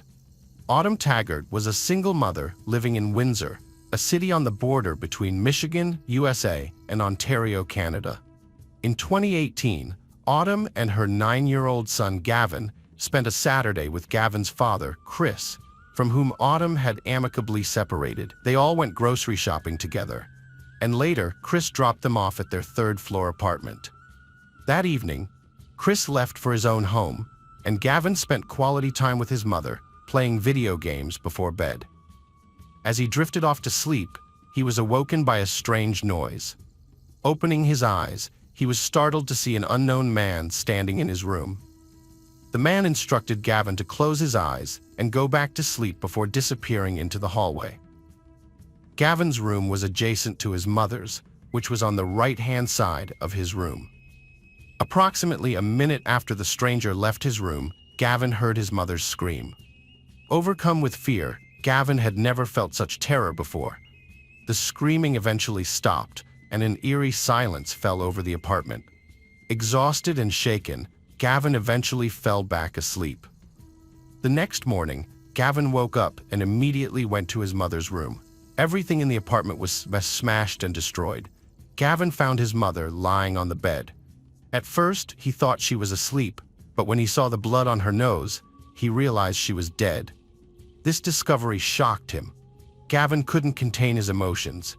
He broke down in tears and decided to seek help. He entered his mother's room, took her phone, and messaged his father, Chris, via the Messenger app. Gavin sent a message saying that Autumn wouldn't wake up. Chris and his girlfriend immediately drove to Autumn and Gavin's home. Upon arrival, Chris got out of the car and saw his son standing behind a glass door on the third floor. Since Chris didn't have an electronic key to enter the building, Gavin went downstairs to let him in.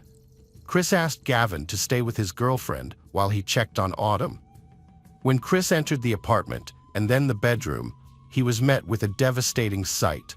Autumn was lying pale and still.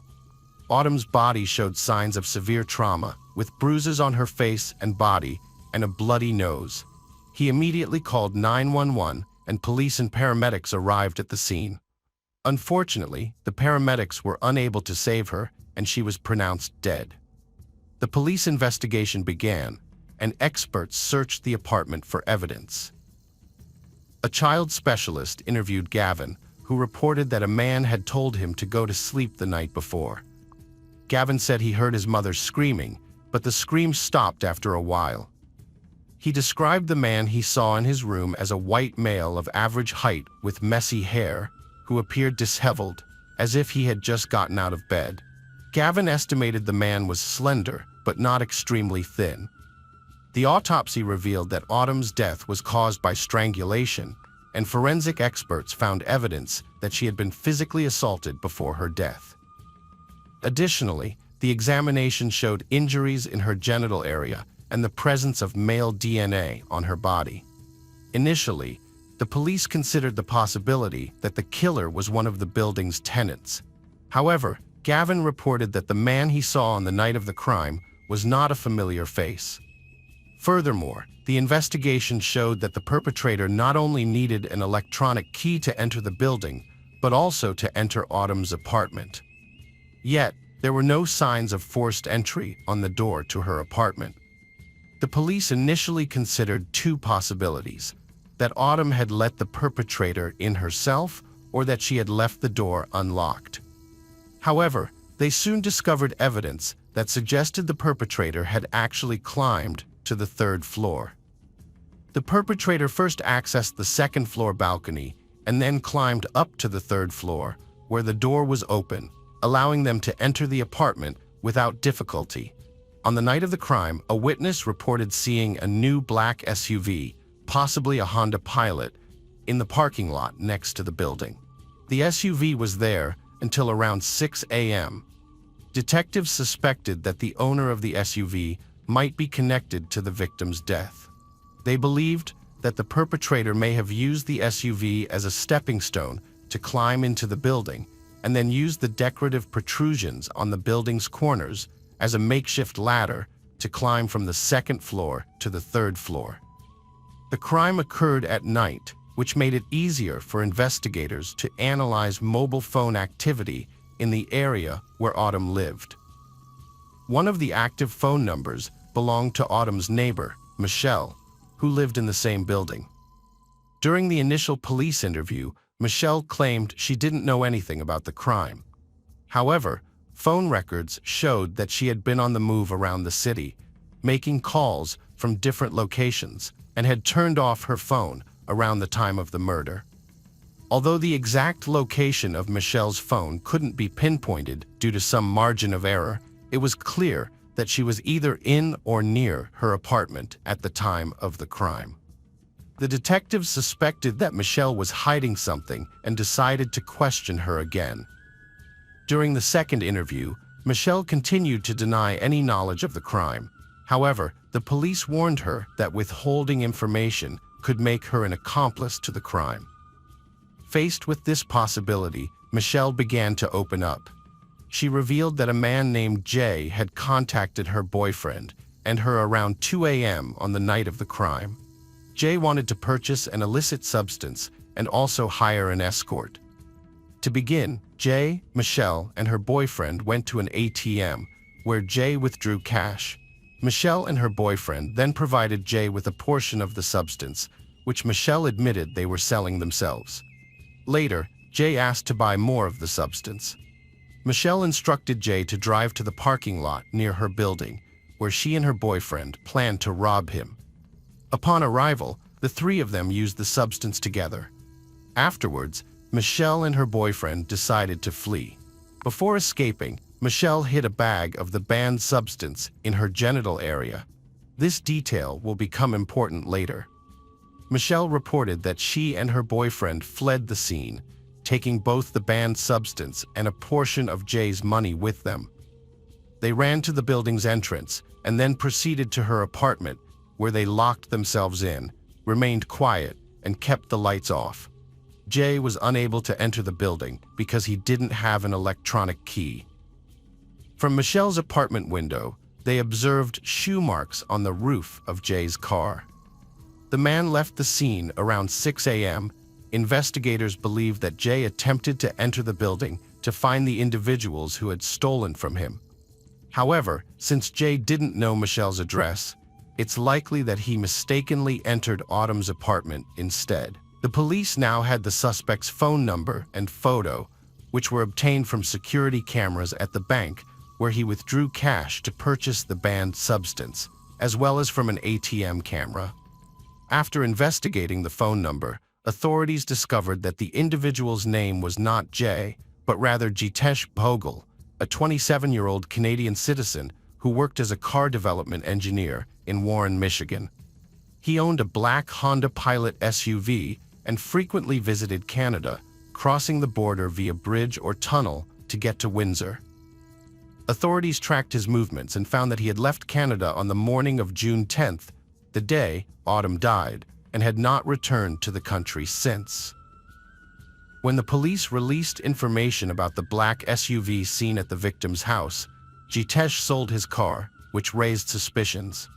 The Canadian police contacted their American counterparts and learned that Jitesh was planning to move from Michigan to Washington State, where his parents lived in Kent. This decision to give up his job and move back to his parents' house, get rid of his car, and stop visiting Canada was highly suspicious. However, the police needed concrete evidence to arrest and extradite him to Canada. The Windsor police requested assistance from the U.S. National Security Agency to aid in the investigation and track the suspect's movements.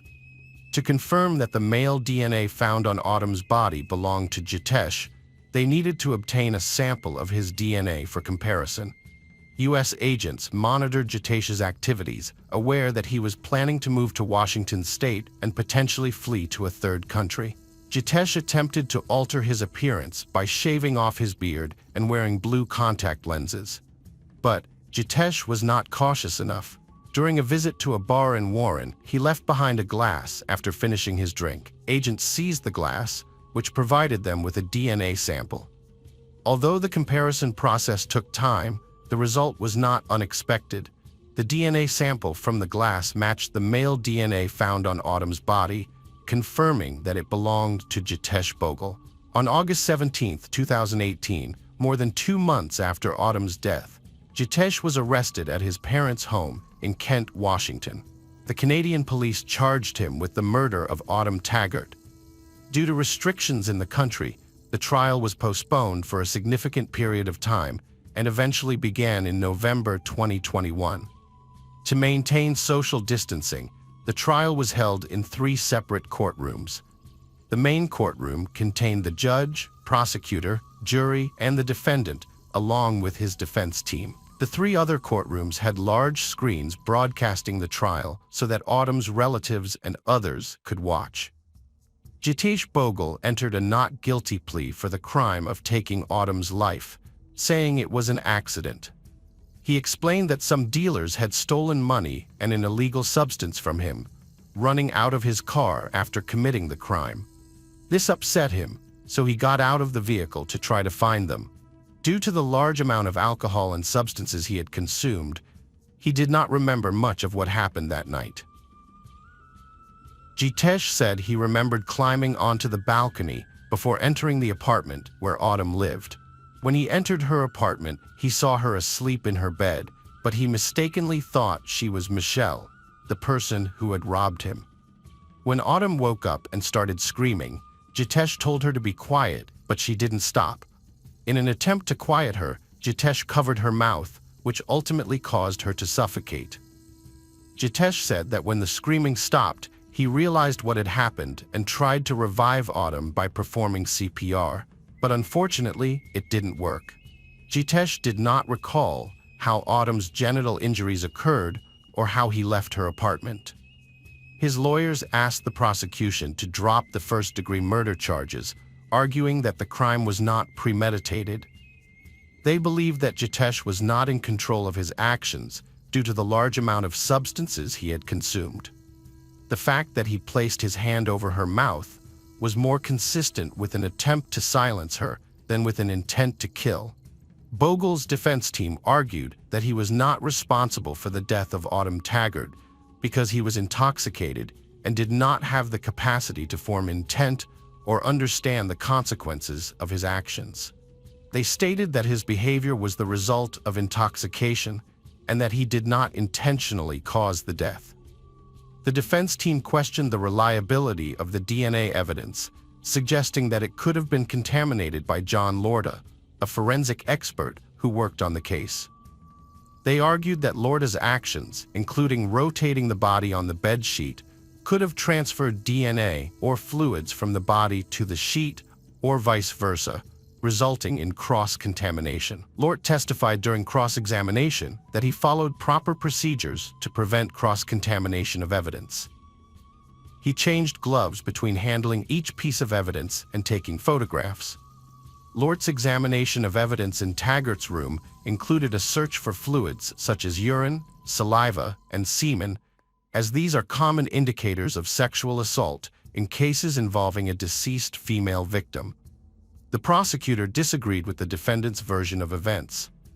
The prosecutor pointed out that the defendant had previously searched for substances in the same area of Autumn's body where Michelle had hidden them, which suggested that the defendant was aware of the substances and had intentionally committed sexual assault. The prosecutor stated that the defendant's actions were disgusting and constituted sexual assault. Jitesh Bogle disagreed with the prosecutor's assessment. When asked why he didn't call for emergency services when Autumn stopped breathing, Bogle explained that he was afraid of being arrested because he didn't think anyone would believe him. Bogle admitted that he didn't remember much of what happened in Autumn's room, but he did recall performing CPR on her after she stopped screaming. Gavin, Autumn's 13-year-old son, also took the stand during the trial. To make the experience less intimidating, he testified from a separate room in the courthouse, accompanied by a support worker. From this room, he shared his account of the events that occurred that night. On December 1, 2021, a 12-person jury delivered a guilty verdict to Jitesh Bogle for first-degree murder. The jury did not find sufficient evidence to prove that Bogle had intercourse with the victim, Autumn.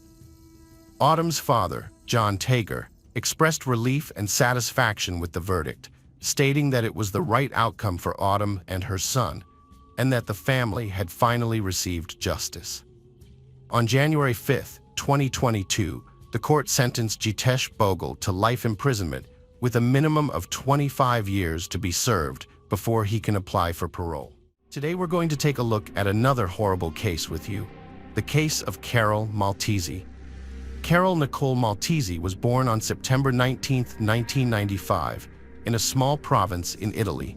She was the only child of Fabio and Josephine and had a mix of Italian and Dutch heritage. When Carol was just 4 years old, her parents got divorced, and she stayed with her mother. Her father moved back to the Netherlands, got remarried, and had more children. Carol's mother, Josephine, chose to stay in Italy and raise her daughter on her own. Despite her former husband's lack of support, Josephine worked multiple jobs to give Carol a good education and a better life. Carol grew up to be a kind, sociable, and beautiful girl with many friends.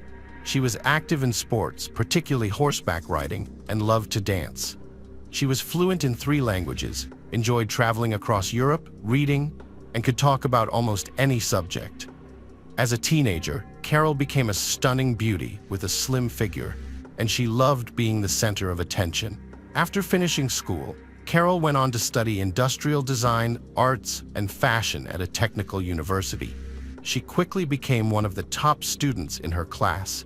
Carol began dating a young man, a year older, and studying architecture and design during her freshman year. When she was 20, she discovered she was pregnant, which came as a shock to both her and the father. Despite being unprepared, Carol decided to keep the baby. In 2016, Carol gave birth to a son, and she and the father were forced to drop out of school due to financial constraints. They moved to Verona for better job opportunities to support their family. Carol landed a job as a sales consultant at a cosmetics and perfume retail chain when her son turned 1, while her partner worked from home and took care of their child.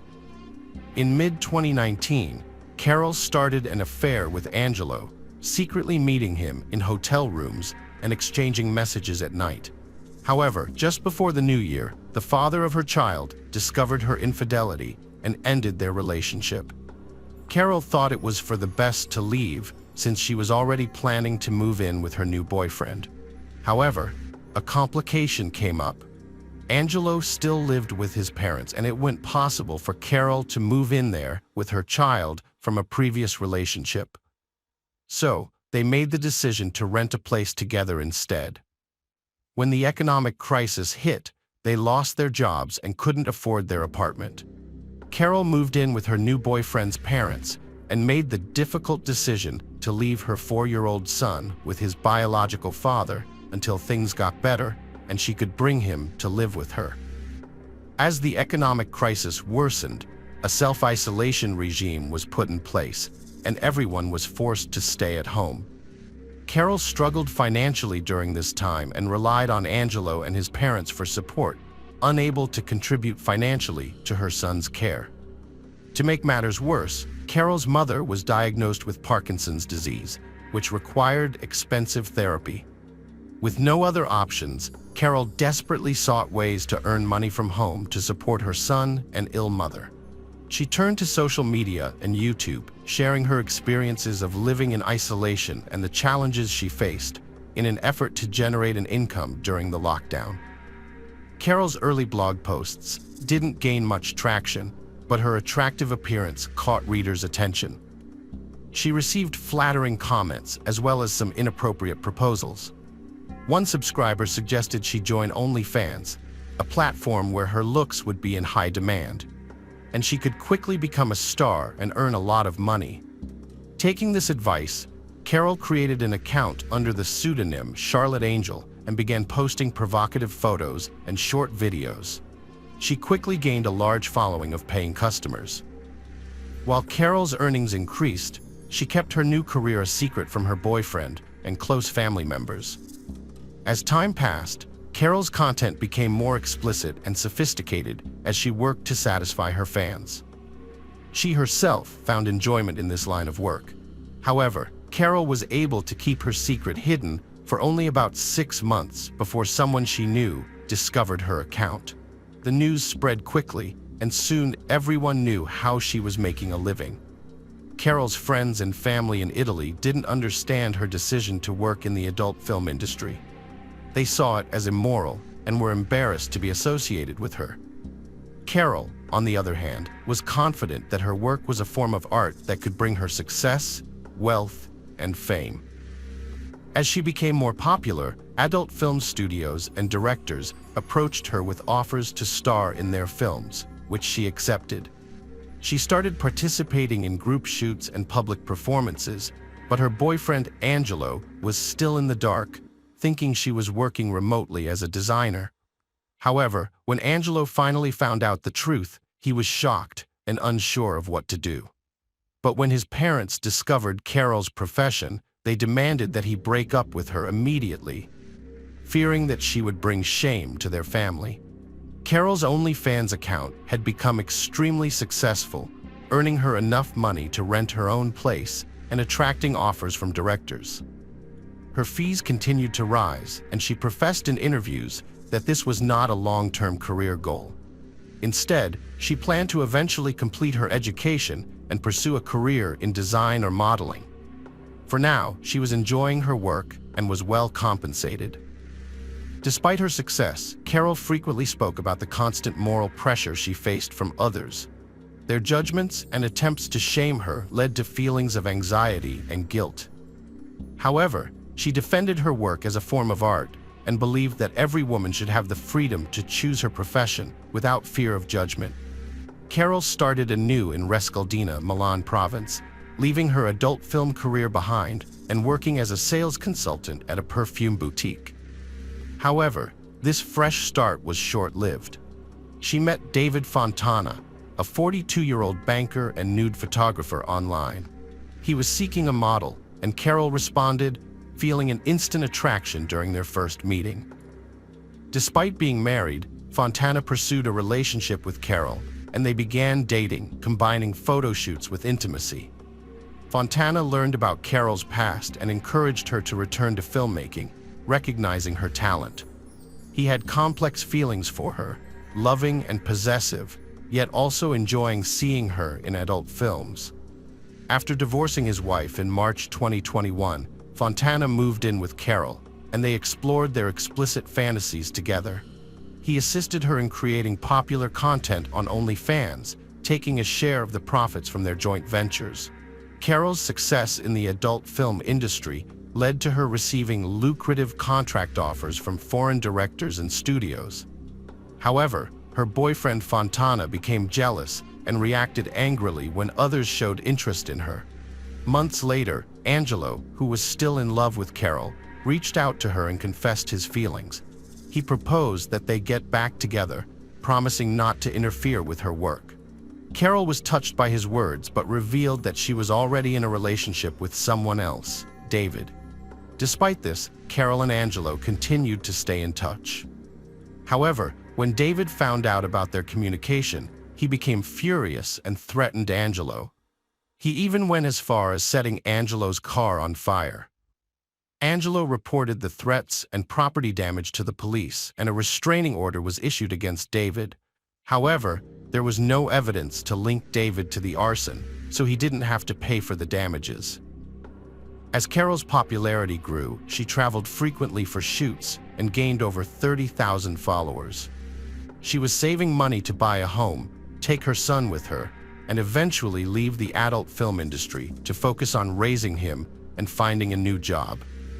Meanwhile, she started creating custom videos, which became a profitable venture. Carol received scripts from fans who paid her to bring their fantasies to life. She continued to work with Fontana on filming and editing, and they shared the profits and lived together.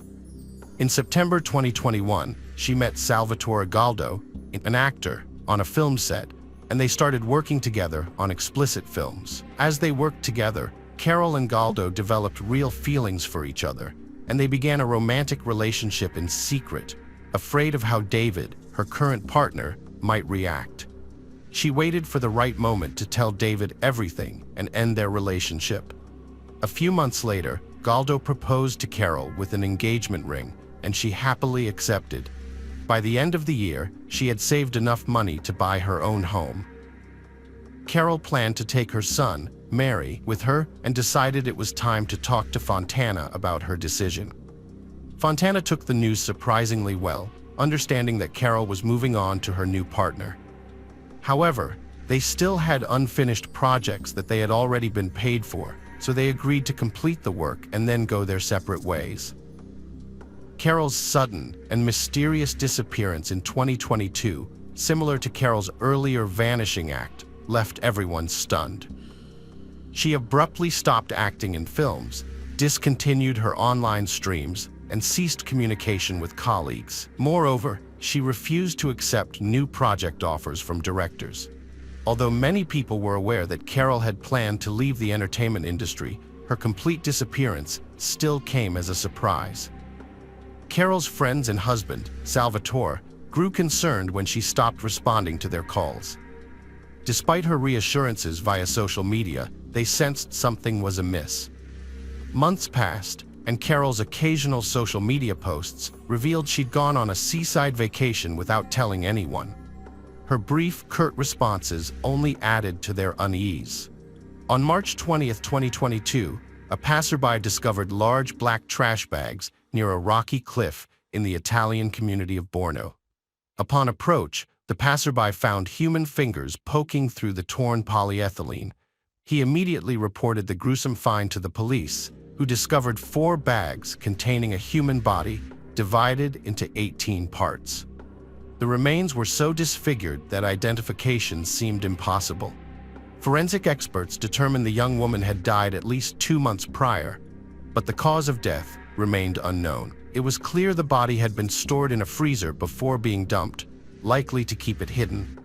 The criminal had removed distinctive features, tattoos, and skin pieces, then burned, cut, and doused the skin in acid to conceal the tattoos. Despite this, investigators pieced together tattoo fragments and matched them to a missing persons database. A news report about the body led a woman from the adult film industry to recognize the tattoos as belonging to a missing colleague, Charlotte.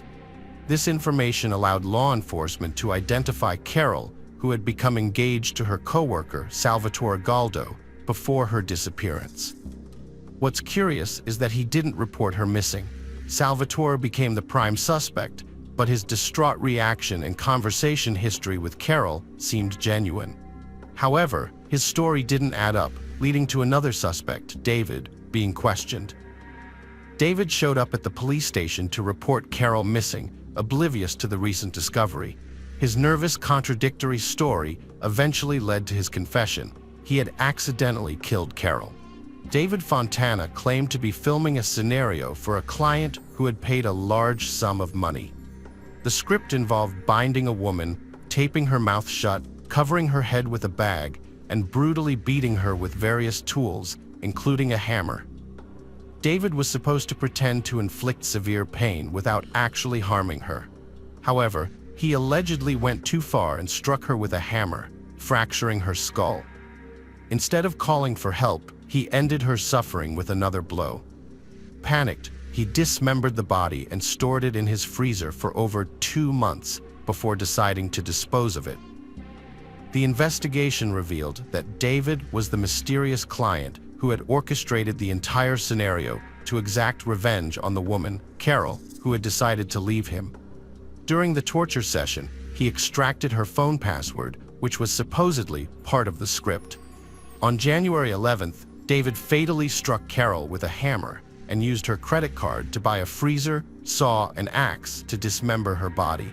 He disfigured the body to prevent identification and stored the parts in the freezer for over 2 months. During this time, he communicated with Carol's relatives and friends on her behalf, creating the illusion that she was alive. By the end of March, David decided to dispose of the body by dumping it off a cliff. However, the remains were discovered 2 days later, and authorities tracked him down within a week. At the trial, David expressed remorse and claimed that he loved Carol and had taken her life unintentionally. Despite his claims, the court found David guilty of manslaughter and sentenced him to 30 years in prison, ordering him to pay compensation to Carol's son, mother, and the father of her child.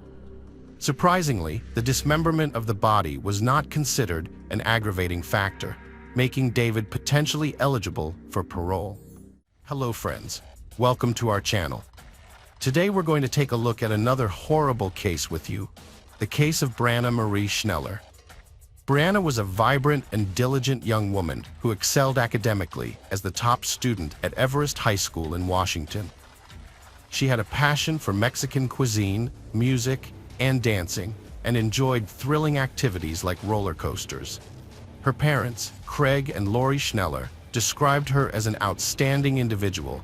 Brianna had achieved a remarkable feat by being the only student from Wisconsin to qualify for a prestigious national competition in professional and technical fields. She was set to present her project in Tennessee that summer. Her long-term goal was to pursue higher education in restaurant management and eventually start her own business in the food industry. To gain experience and skills, she worked part-time at the El Michal restaurant in Rib Mountain. Colleagues, friends, and customers alike appreciated Brianna's kind and responsive nature. With her graduation and upcoming wedding to her fiancé, 22-year-old Sebastian Ramirez, just around the corner, the future looked bright for this ambitious and talented Brianna. At first, Brianna's parents disapproved of her relationship with Sebastian due to their age difference and their belief that she was growing up too fast. However, after getting to know Sebastian better, they came to trust him and saw that he genuinely loved Brianna and was committed to their future together. The couple eventually moved in together, renting an apartment on 12th Avenue in Wa, along with Sebastian's 19-year-old brother, Hugo. From the outside, it seemed like the three of them got along well and lived harmoniously, with many people envying their friendship. Sebastian and his brother also supported Brianna's interests and worked with her at a local restaurant called El Tequila Salsa. One ordinary workday changed everything for Sebastian and Brianna. No one anticipated the horrific tragedy that would soon unfold, shattering their plans and dreams. On the morning of May 2, 2009, Sebastian was the first to wake up, choosing not to disturb Brianna, who was sleeping peacefully beside him. Since it was her day off from school, she didn't need to rush. While Sebastian was in the shower, Brianna woke up and they exchanged sweet greetings, discussing their plans for the day. Meanwhile, Sebastian tried to rouse his younger brother, Hugo, who had stumbled in late the night before after overindulging at a party. After getting ready, Sebastian headed to work, just a 5 to 10 minute walk away. Hugo followed soon after, leaving Brianna alone at home, where she chatted with her mother and attended to her tasks. Hugo felt restless and had a headache, probably from drinking too much the night before. He was struggling to focus and regretted overindulging. To get some rest, he decided to swap lunch breaks with a colleague and headed home at 1:20 p.m. When he entered the apartment, everything seemed normal at first. However, as he walked further, he noticed that his brother's and girlfriend's room was in disarray. What caught his attention was Brianna lying on the floor. Hugo rushed to her and asked what had happened, but she didn't respond. At first, he didn't notice the blood. When he moved the towel that had been covering her face, he let out a scream. Brianna was unrecognizably disfigured. Hugo grabbed the phone to call the emergency services, but his hands were shaking and his mind was foggy. Despite his distress, he knew he had to act. He ran to his neighbor's apartment, a floor below, through tears. Young Ramirez tried to explain what had happened and asked her to call for help. On a Saturday afternoon, emergency services received a call despite it being a day of rest. A woman called on behalf of her neighbor, requesting medical help for Brianna, who lay severely injured on the floor, with cuts and a disfigured face, showing no signs of life. Police and paramedics were immediately dispatched. When they arrived at the apartment building, the parking lot was crowded, but one individual, Hugo Ramirez, stood out and approached them. He led the officers to the apartment, where he, barely able to speak, pointed out the shocking scene before them. At the center of it all lay Brianna, her body bearing deep stab wounds on her chest, neck, and wrist. The officers asked him to leave the room while forensic specialists began their examination of the crime scene. The crime scene suggested the victim had been lying there for a while, with dried blood scattered everywhere. Defensive cuts on her arms showed she tried to fight back, but was overpowered. The forensic team found key evidence: a bloody, broken iron on the floor, 2 knives in the sink, one with a missing tip, blood on the soap, and a telling shoe print on the carpet. These details hinted at the brutal attack. No signs of forced entry suggested Brianna knew her attacker or they had a way in without breaking in. Scattered bills, accumulated from work, totaled a substantial sum, but nothing seemed missing. The broken knife tip in her body indicated a violent attack, not robbery. The amount of force needed to break the knife hinted at a strong attacker. Police needed to speak with Brianna's relatives and friends to gather information and convey the devastating news.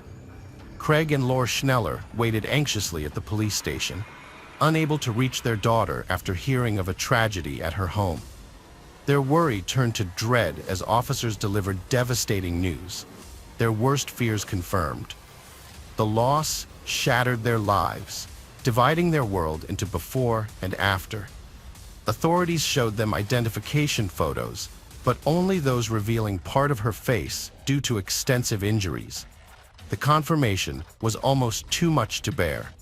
After consulting with the psychologist, Craig and Lori, Brianna's parents, were willing to cooperate with the investigation to help catch the person responsible. They provided as much information as possible about their daughter's life, emphasizing that she had no known enemies or anyone who might hold a grudge against her. Lori was the last person Brianna had communicated with that morning, having messaged her around 10 a.m. to let her know she had taken Brianna's car to the auto repair shop. Brianna responded to the message, which meant the incident occurred after she spoke with her mother and before Hugo arrived, establishing a timeline for the events. The police launched a thorough investigation, starting by interviewing the Rodriguez brothers, Sebastian and Hugo, separately. Sebastian, Brianna's fiancé, reported that he woke up at 9:15 a.m., had a brief conversation with Brianna while getting ready for work, and then woke his brother up. By 10:15 a.m., he was already at the restaurant. He learned about Brianna's death after receiving a phone call. Hugo's account matched his brother's, stating he left the house about 10 to 15 minutes after Sebastian and returned home at 1:20 p.m. because he was feeling unwell and wanted to rest. However, his illness and fatigue disappeared when he discovered Brianna's body. After that, he was in shock, unable to think clearly or react properly, so he ran to a neighbor for help. The Ramirez brothers' statements seemed believable, and their distress appeared genuine. However, the police knew that convincing performances were not enough. They needed concrete evidence to prove their innocence. It was possible that one brother was the killer and the other was covering for him. To explore this possibility, detectives asked the brothers about their relationships with each other. Sebastian expressed his love for Brianna and his excitement about their upcoming wedding. Hugo was questioned about any potential grudges against his brother's girlfriend, or if they had argued, but he denied any issues.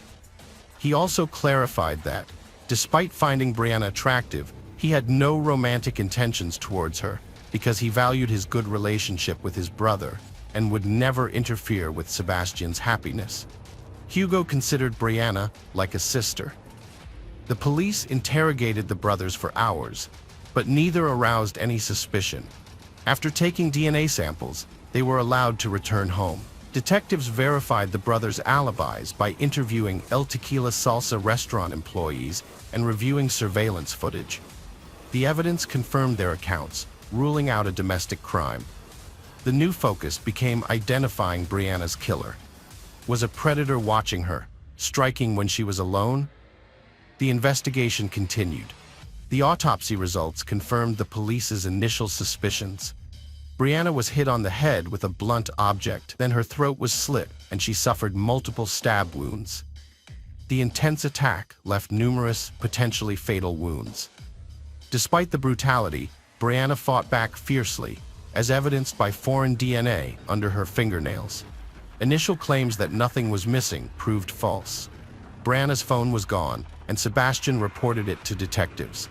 The phone's active signal led police to a nearby restaurant where Sebastian and Hugo worked.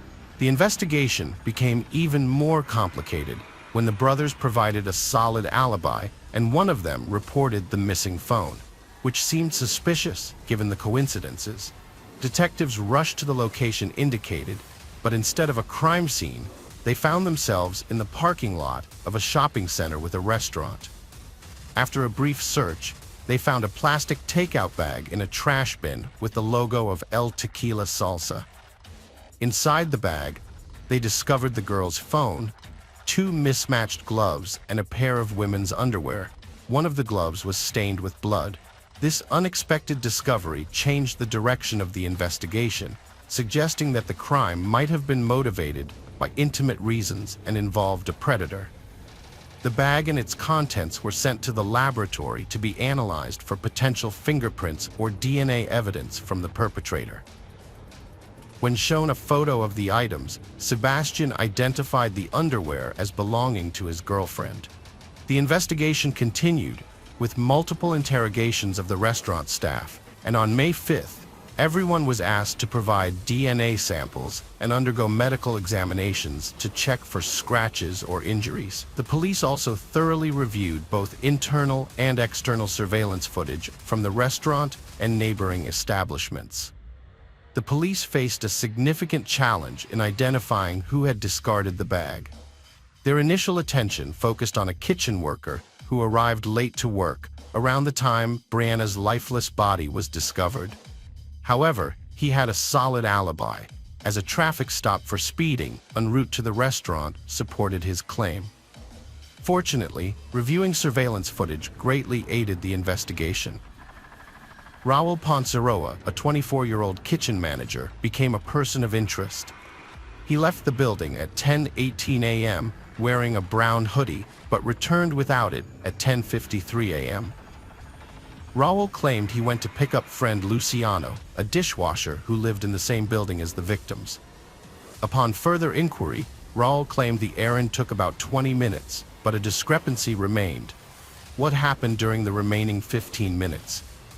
Raul refused to provide an explanation, while Luciano corroborated Raul's story, stating they didn't stop anywhere on their way to work. Nevertheless, the 15-minute gap continued to trouble detectives, and Raul's behavior raised suspicions, particularly given the unexplained cuts on his hands, which he attributed to working with knives. Raul seemed suspicious, but there wasn't enough evidence to hold him. However, by May 9th, investigators had established a crucial timeline. On May 2nd at 1:16 p.m., A single employee left the back door of El Tequila Salsa, and at the same time, only one person approached the trash bins. It didn't take long to identify the suspect, and surprisingly, it wasn't Sebastian or Hugo Ramirez, as initially suspected, but Raul Ponceroa, the manager. Authorities searched Raul's home, finding intriguing personal items: women's underwear, adult videos, a brown hoodie, and a glove like one found in a trash bin. They sent his DNA for comparison with the plastic bag samples and analyzed a female hair strand on his clothing. With evidence pointing to Brianna, they awaited test results. Once confirmed, Raul was arrested for suspected first-degree murder. Sebastian was stunned, wondering what drove Raul to hurt Brianna, someone they barely knew.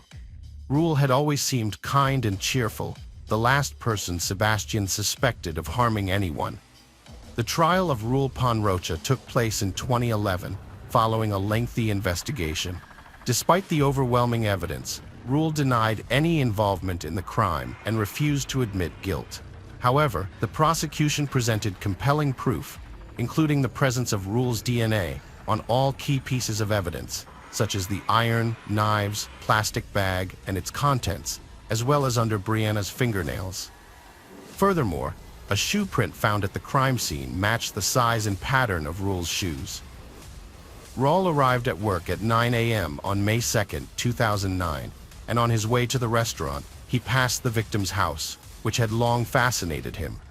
Seeing no car, he assumed she was out and took the opportunity to enter her apartment. Raul had a peculiar habit of collecting women's underwear, which was later found under his mattress. After the Rodriguez brothers arrived, Raul left the restaurant, claiming to pick up lunch. Instead, he entered the victim's apartment, easily unlocking the door. He rummaged through her belongings in her room, and when she caught him off guard, he struck her with an iron and slashed her throat with a knife, inflicting multiple injuries. The investigation found that the killer, Raul, took pleasure in the murder, inflicting multiple wounds with different knives. He then tried to cover his tracks, washing his hands and removing his jacket before resuming work as usual. During a lunch break, he disposed of the evidence in a trash bin, unaware he was caught on the kitchen's video recordings. Raul claimed to have met Brianna but didn't kill her, instead implicating a former restaurant employee, Sergio, who he saw at her house on the day of her death. However, Sergio had an alibi, having left the country weeks prior to care for his ill father in Mexico. He testified at the trial, refuting Raul's accusation and disproving any involvement in the crime. Raul's attempt to shift blame failed. The defendant showed no remorse for falsely accusing an innocent person of a heinous crime during the trial. Brianna's relatives, including Sebastian and Hugo, were present and struggled to contain their emotions. Raul Ponrocha was found guilty and sentenced to life imprisonment without parole. He is currently serving his sentence in Wisconsin. Brianna's father stated that her case became personal for many involved, cherishing memories of her. He confessed that her death broke his heart and he lost faith. It is hoped that Sebastian has closed this tragic chapter and moved forward. His brother Hugo later appeared on a TV show discussing their ordeal. Raul's actions were fatal for Brianna, devastating her family's hearts. If he hadn't tried to cover up his tracks, he might have gotten away with clumsy apologies, possibly leading to a confrontation with the Rodriguez brothers. It's unlikely Brianna would have reported him to the police, and even then, the incident could have been resolved with minimal harm. Welcome to our channel. Today we're going to take a look at another horrible case with you, the case of Chad Dorman. Chad Dorman, a 32-year-old resident of Claremont County, Ohio, was married to 34-year-old Laura. Together, they had a blended family consisting of Laura's 16-year-old teenage daughter, Alexis, from a previous relationship, and their 3 young sons, Hunter, Clayton, and Chase, aged 3, 4, and 7, respectively. The 3 boys were inseparable, shared a love for sports, and were known for their humorous and affectionate nature. Laura was a stay-at-home mom, while Chad worked to provide for the family. They resided in a modest 3-bedroom, 2-bathroom house in New Richmond, a small town of approximately 2,000 people situated along the Ohio River in Claremont County. Until tragedy struck, they lived an ordinary and unassuming life. On June 15, 2023, Chad returned home from work earlier than usual and decided to take a nap with his family. He invited his wife Laura and their 3 sons to join him in their bedroom, where they all sat together, laughing and chatting. Unbeknownst to Laura, this loving moment was about to turn into a nightmare. After a few minutes, Chad got up and opened the gun safe beside their bed, loaded the Marlin Model HC-22 rifle, and shot his 4-year-old son Hunter twice. Meanwhile, their daughter Alexis was watching TV in the family room when she heard the gunshot. She rushed to the bedroom and witnessed the horrific scene of her brother being shot as she reached the doorway.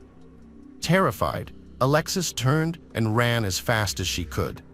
Laura, who was with her children, rushed to help her child Hunter. She then yelled at the other kids to flee and save themselves. Alexis saw the oldest boy running out the wrong door towards a field and shouted at him to keep going. Chad followed him, and moments later, he shot his 7-year-old son Clayton. After Clayton fell to the ground, bleeding badly, Chad stood next to him, seemingly triumphant. Alexis witnessed the entire scene, horrified. She then ran into the house, grabbed her youngest brother, and escaped to safety, desperate to protect their lives. Chad chased after Alexis and caught up to her, raising his gun and ordering her to put down the 3-year-old Chase. Alexis wept and begged Chad not to shoot her, pleading with him to stop. Chad attempted to shoot her in the head, but luckily he had just run out of bullets. Alexis fled to the nearby fire station, where she stopped a passing woman and urgently told her that her stepfather had killed her entire family. She then called 911 at 4:15 p.m. She was running down the street, saying her stepfather had killed everyone in her family. She called 911 and explained that she said her stepfather was killing everybody in her house. The 911 operator asked if she could tell how many people had been shot. She replied that she thought it was 2 children. Meanwhile, 3-year-old Chase was reunited with his mother. However, a heated argument erupted between Chad and Laura over custody of Chase. Chad attempted to wrestle Chase away from Laura, but she clung to him desperately, trying to shield him from harm. In a shocking turn of events, Chad bit Laura and then pressed the gun to her thumb, firing it. Severely wounded, Laura released her grip on Chase. Chad then callously shot Chase in the head. Afterwards, he coldly arranged the lifeless bodies of all 3 children in a straight line. Having committed the atrocities, Chad sat calmly on his front porch, feigning nonchalance, while Laura lay inside the house, screaming for help. Following the 911 call, police officers arrived at the scene at 4:25 p.m. When they arrived, they found Chad sitting on his porch, a rifle beside him. The officers promptly apprehended him and put him in handcuffs. Chad displayed a calm demeanor and offered no resistance. While one officer restrained him, another tended to the 3 victims. Despite their efforts, paramedics were unable to save the children, who succumbed to their gunshot wounds. Laura was subsequently rushed to the University of Cincinnati Medical Center to receive treatment for her injuries. Chad Derman's stepdaughter, Alexis, was fortunate to have escaped the tragic events alive. On June 15, 2023, she managed to flee the house, the same day Chad killed his 3 sons. The police arrested him at 4:27 p.m. When officers apprehended him, he displayed a surprising calmness and politeness, as if nothing out of the ordinary had occurred. Subsequently, he was taken into custody for further questioning and investigation. During the interrogation, Chad Derman confessed to the police that he had been planning the murders since October 2022. He also revealed to the investigators that he had gone without sleep for 3 to 4 days, overwhelmed by the unbearable thought of killing his own sons. These confessions provided a disturbing insight into his state of mind in the lead-up to the tragic events. The investigation continued, focusing on whether Chad had a history of violent behavior. To this end, investigators examined his phone records, which showed that he had mainly been cited for traffic violations in Claremont County, with one exception, an incident when he was 18 involving criminal damage. Furthermore, they discovered a domestic violence case from 2010 in which Chad was accused of choking his father, Keith Derman. However, the case was eventually dropped when Keith Derman failed to appear in court to testify for the prosecution. These records provided valuable insight into Chad's legal history and his past interactions with law enforcement in the county. During the investigation, a neighbor, Richard Van Kanen, shared his observations with a news channel, stating that Chad was consistently angry, yelling at his wife and kids, and belittling them. The woman who had called 911 also gave an interview to the news channel, describing how she had been running with her little black lab, screaming for someone to call 911 because her stepfather was shooting everyone in her household. Investigators looked into whether Derman was experiencing financial difficulties. They discovered that he had bought a converted manufactured home on a 3-acre property in 2016 for $75,000 and had been paying his property taxes up to 2023, suggesting that he wasn't having trouble with his mortgage payments. Detectives also spoke with Keith Derman, Chad's 59-year-old father. He was in a state of complete shock upon learning what his son had done and couldn't fathom how his child could commit such a heinous act. The father revealed that Chad had been dealing with some personal issue that had become too much for him to handle and that he might have kept many things hidden from him. Keith Derman tearfully described Chad as a good kid, expressing deep distress over the situation.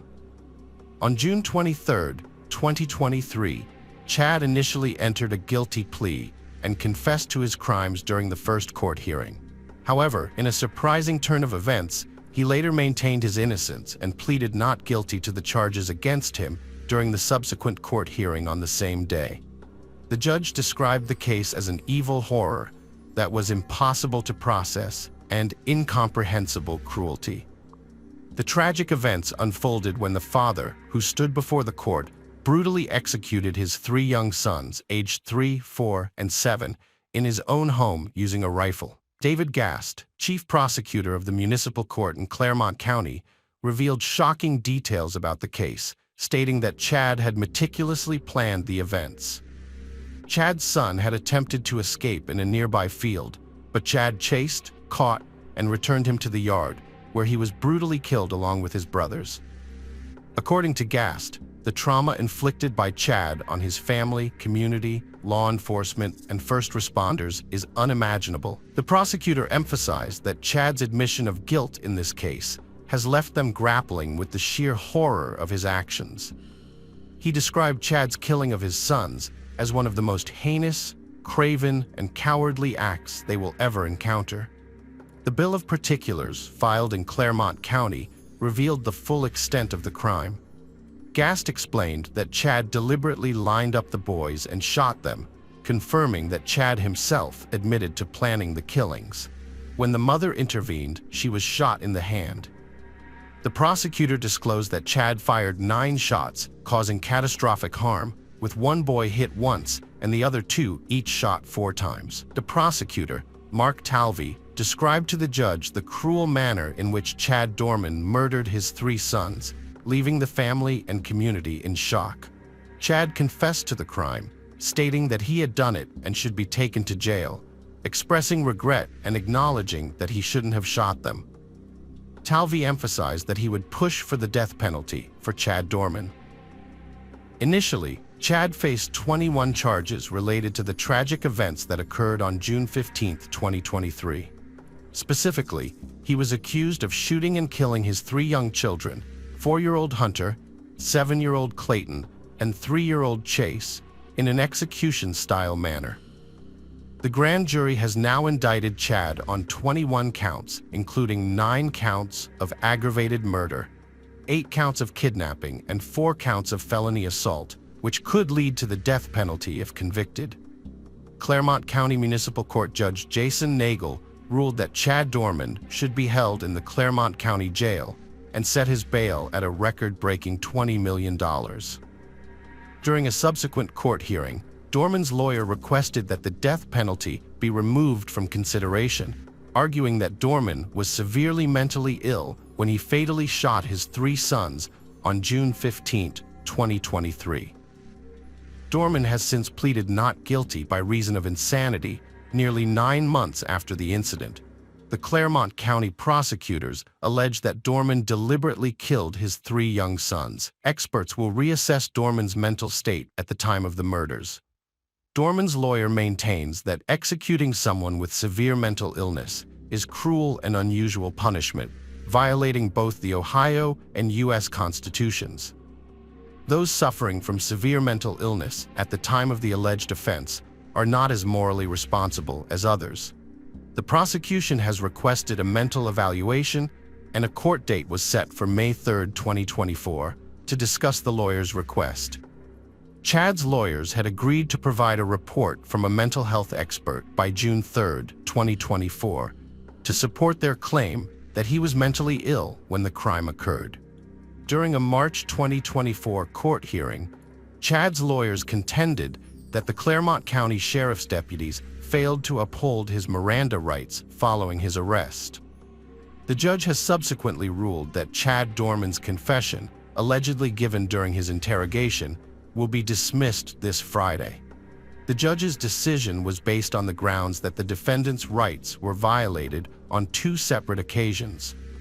Firstly, when police omitted parts of the Miranda warnings, and secondly, when detectives continued questioning Chad Dorman after he requested an attorney. The prosecution called several witnesses, including police officers who responded to the scene, to describe their encounters with Chad. According to prosecutors, almost all of Chad's interactions with the sheriff's deputies and detectives were recorded. The first witness to testify in court was Claremont County Deputy Chad P. Mann, a K-9 handler deputy. Deputy P. Mann stated that he was the first officer to arrive at the scene, and the first thing he noticed was the defendant sitting on the porch near a rifle. After a lengthy court hearing, Judge Richard Fank ruled that the investigators failed to follow proper procedure during Chad's arrest in June 2023, violating his Miranda rights. Chad's lawyers argued that he requested a lawyer at least twice during his 3-hour interrogation, but detectives ignored his requests and continued questioning him. They also claimed that Chad's initial guilty plea was a result of pressure from investigators. The judge's decision stated that the detectives did not fully inform Chad of his rights before the interrogation, making any statements he made during that time inadmissible in future court proceedings. This ruling significantly impacted the trial, limiting the evidence that could be presented against Chad and adding complexity to the legal process, which has heightened public interest in the case. If convicted, Chad faces the death penalty, with his trial set to begin in July. However, this recent ruling may alter the course of the trial. A final court hearing is scheduled for June 14th, just before the anniversary of the incident, and the trial is expected to take place from July 8th to August 2nd, 2024. The motive behind Chad's actions remains unknown. Speculation suggests that he may have been motivated by a belief that his 34-year-old wife was cheating on him, but this is unconfirmed. Earlier, hundreds attended a fundraiser for the victim's family, which the community sees as the least they can do to support them while the boy's father awaits trial for their murders. A memorial service was held on June 26th at First Baptist Church of Glenestee to honor the 3 boys. At the family's request, community members wore bright colors. The community is still grappling with the tragedy of the shootings and the loss of 3 innocent lives. Outpourings of support for the family, friends, classmates, and first responders continue to grow, showing no signs of slowing.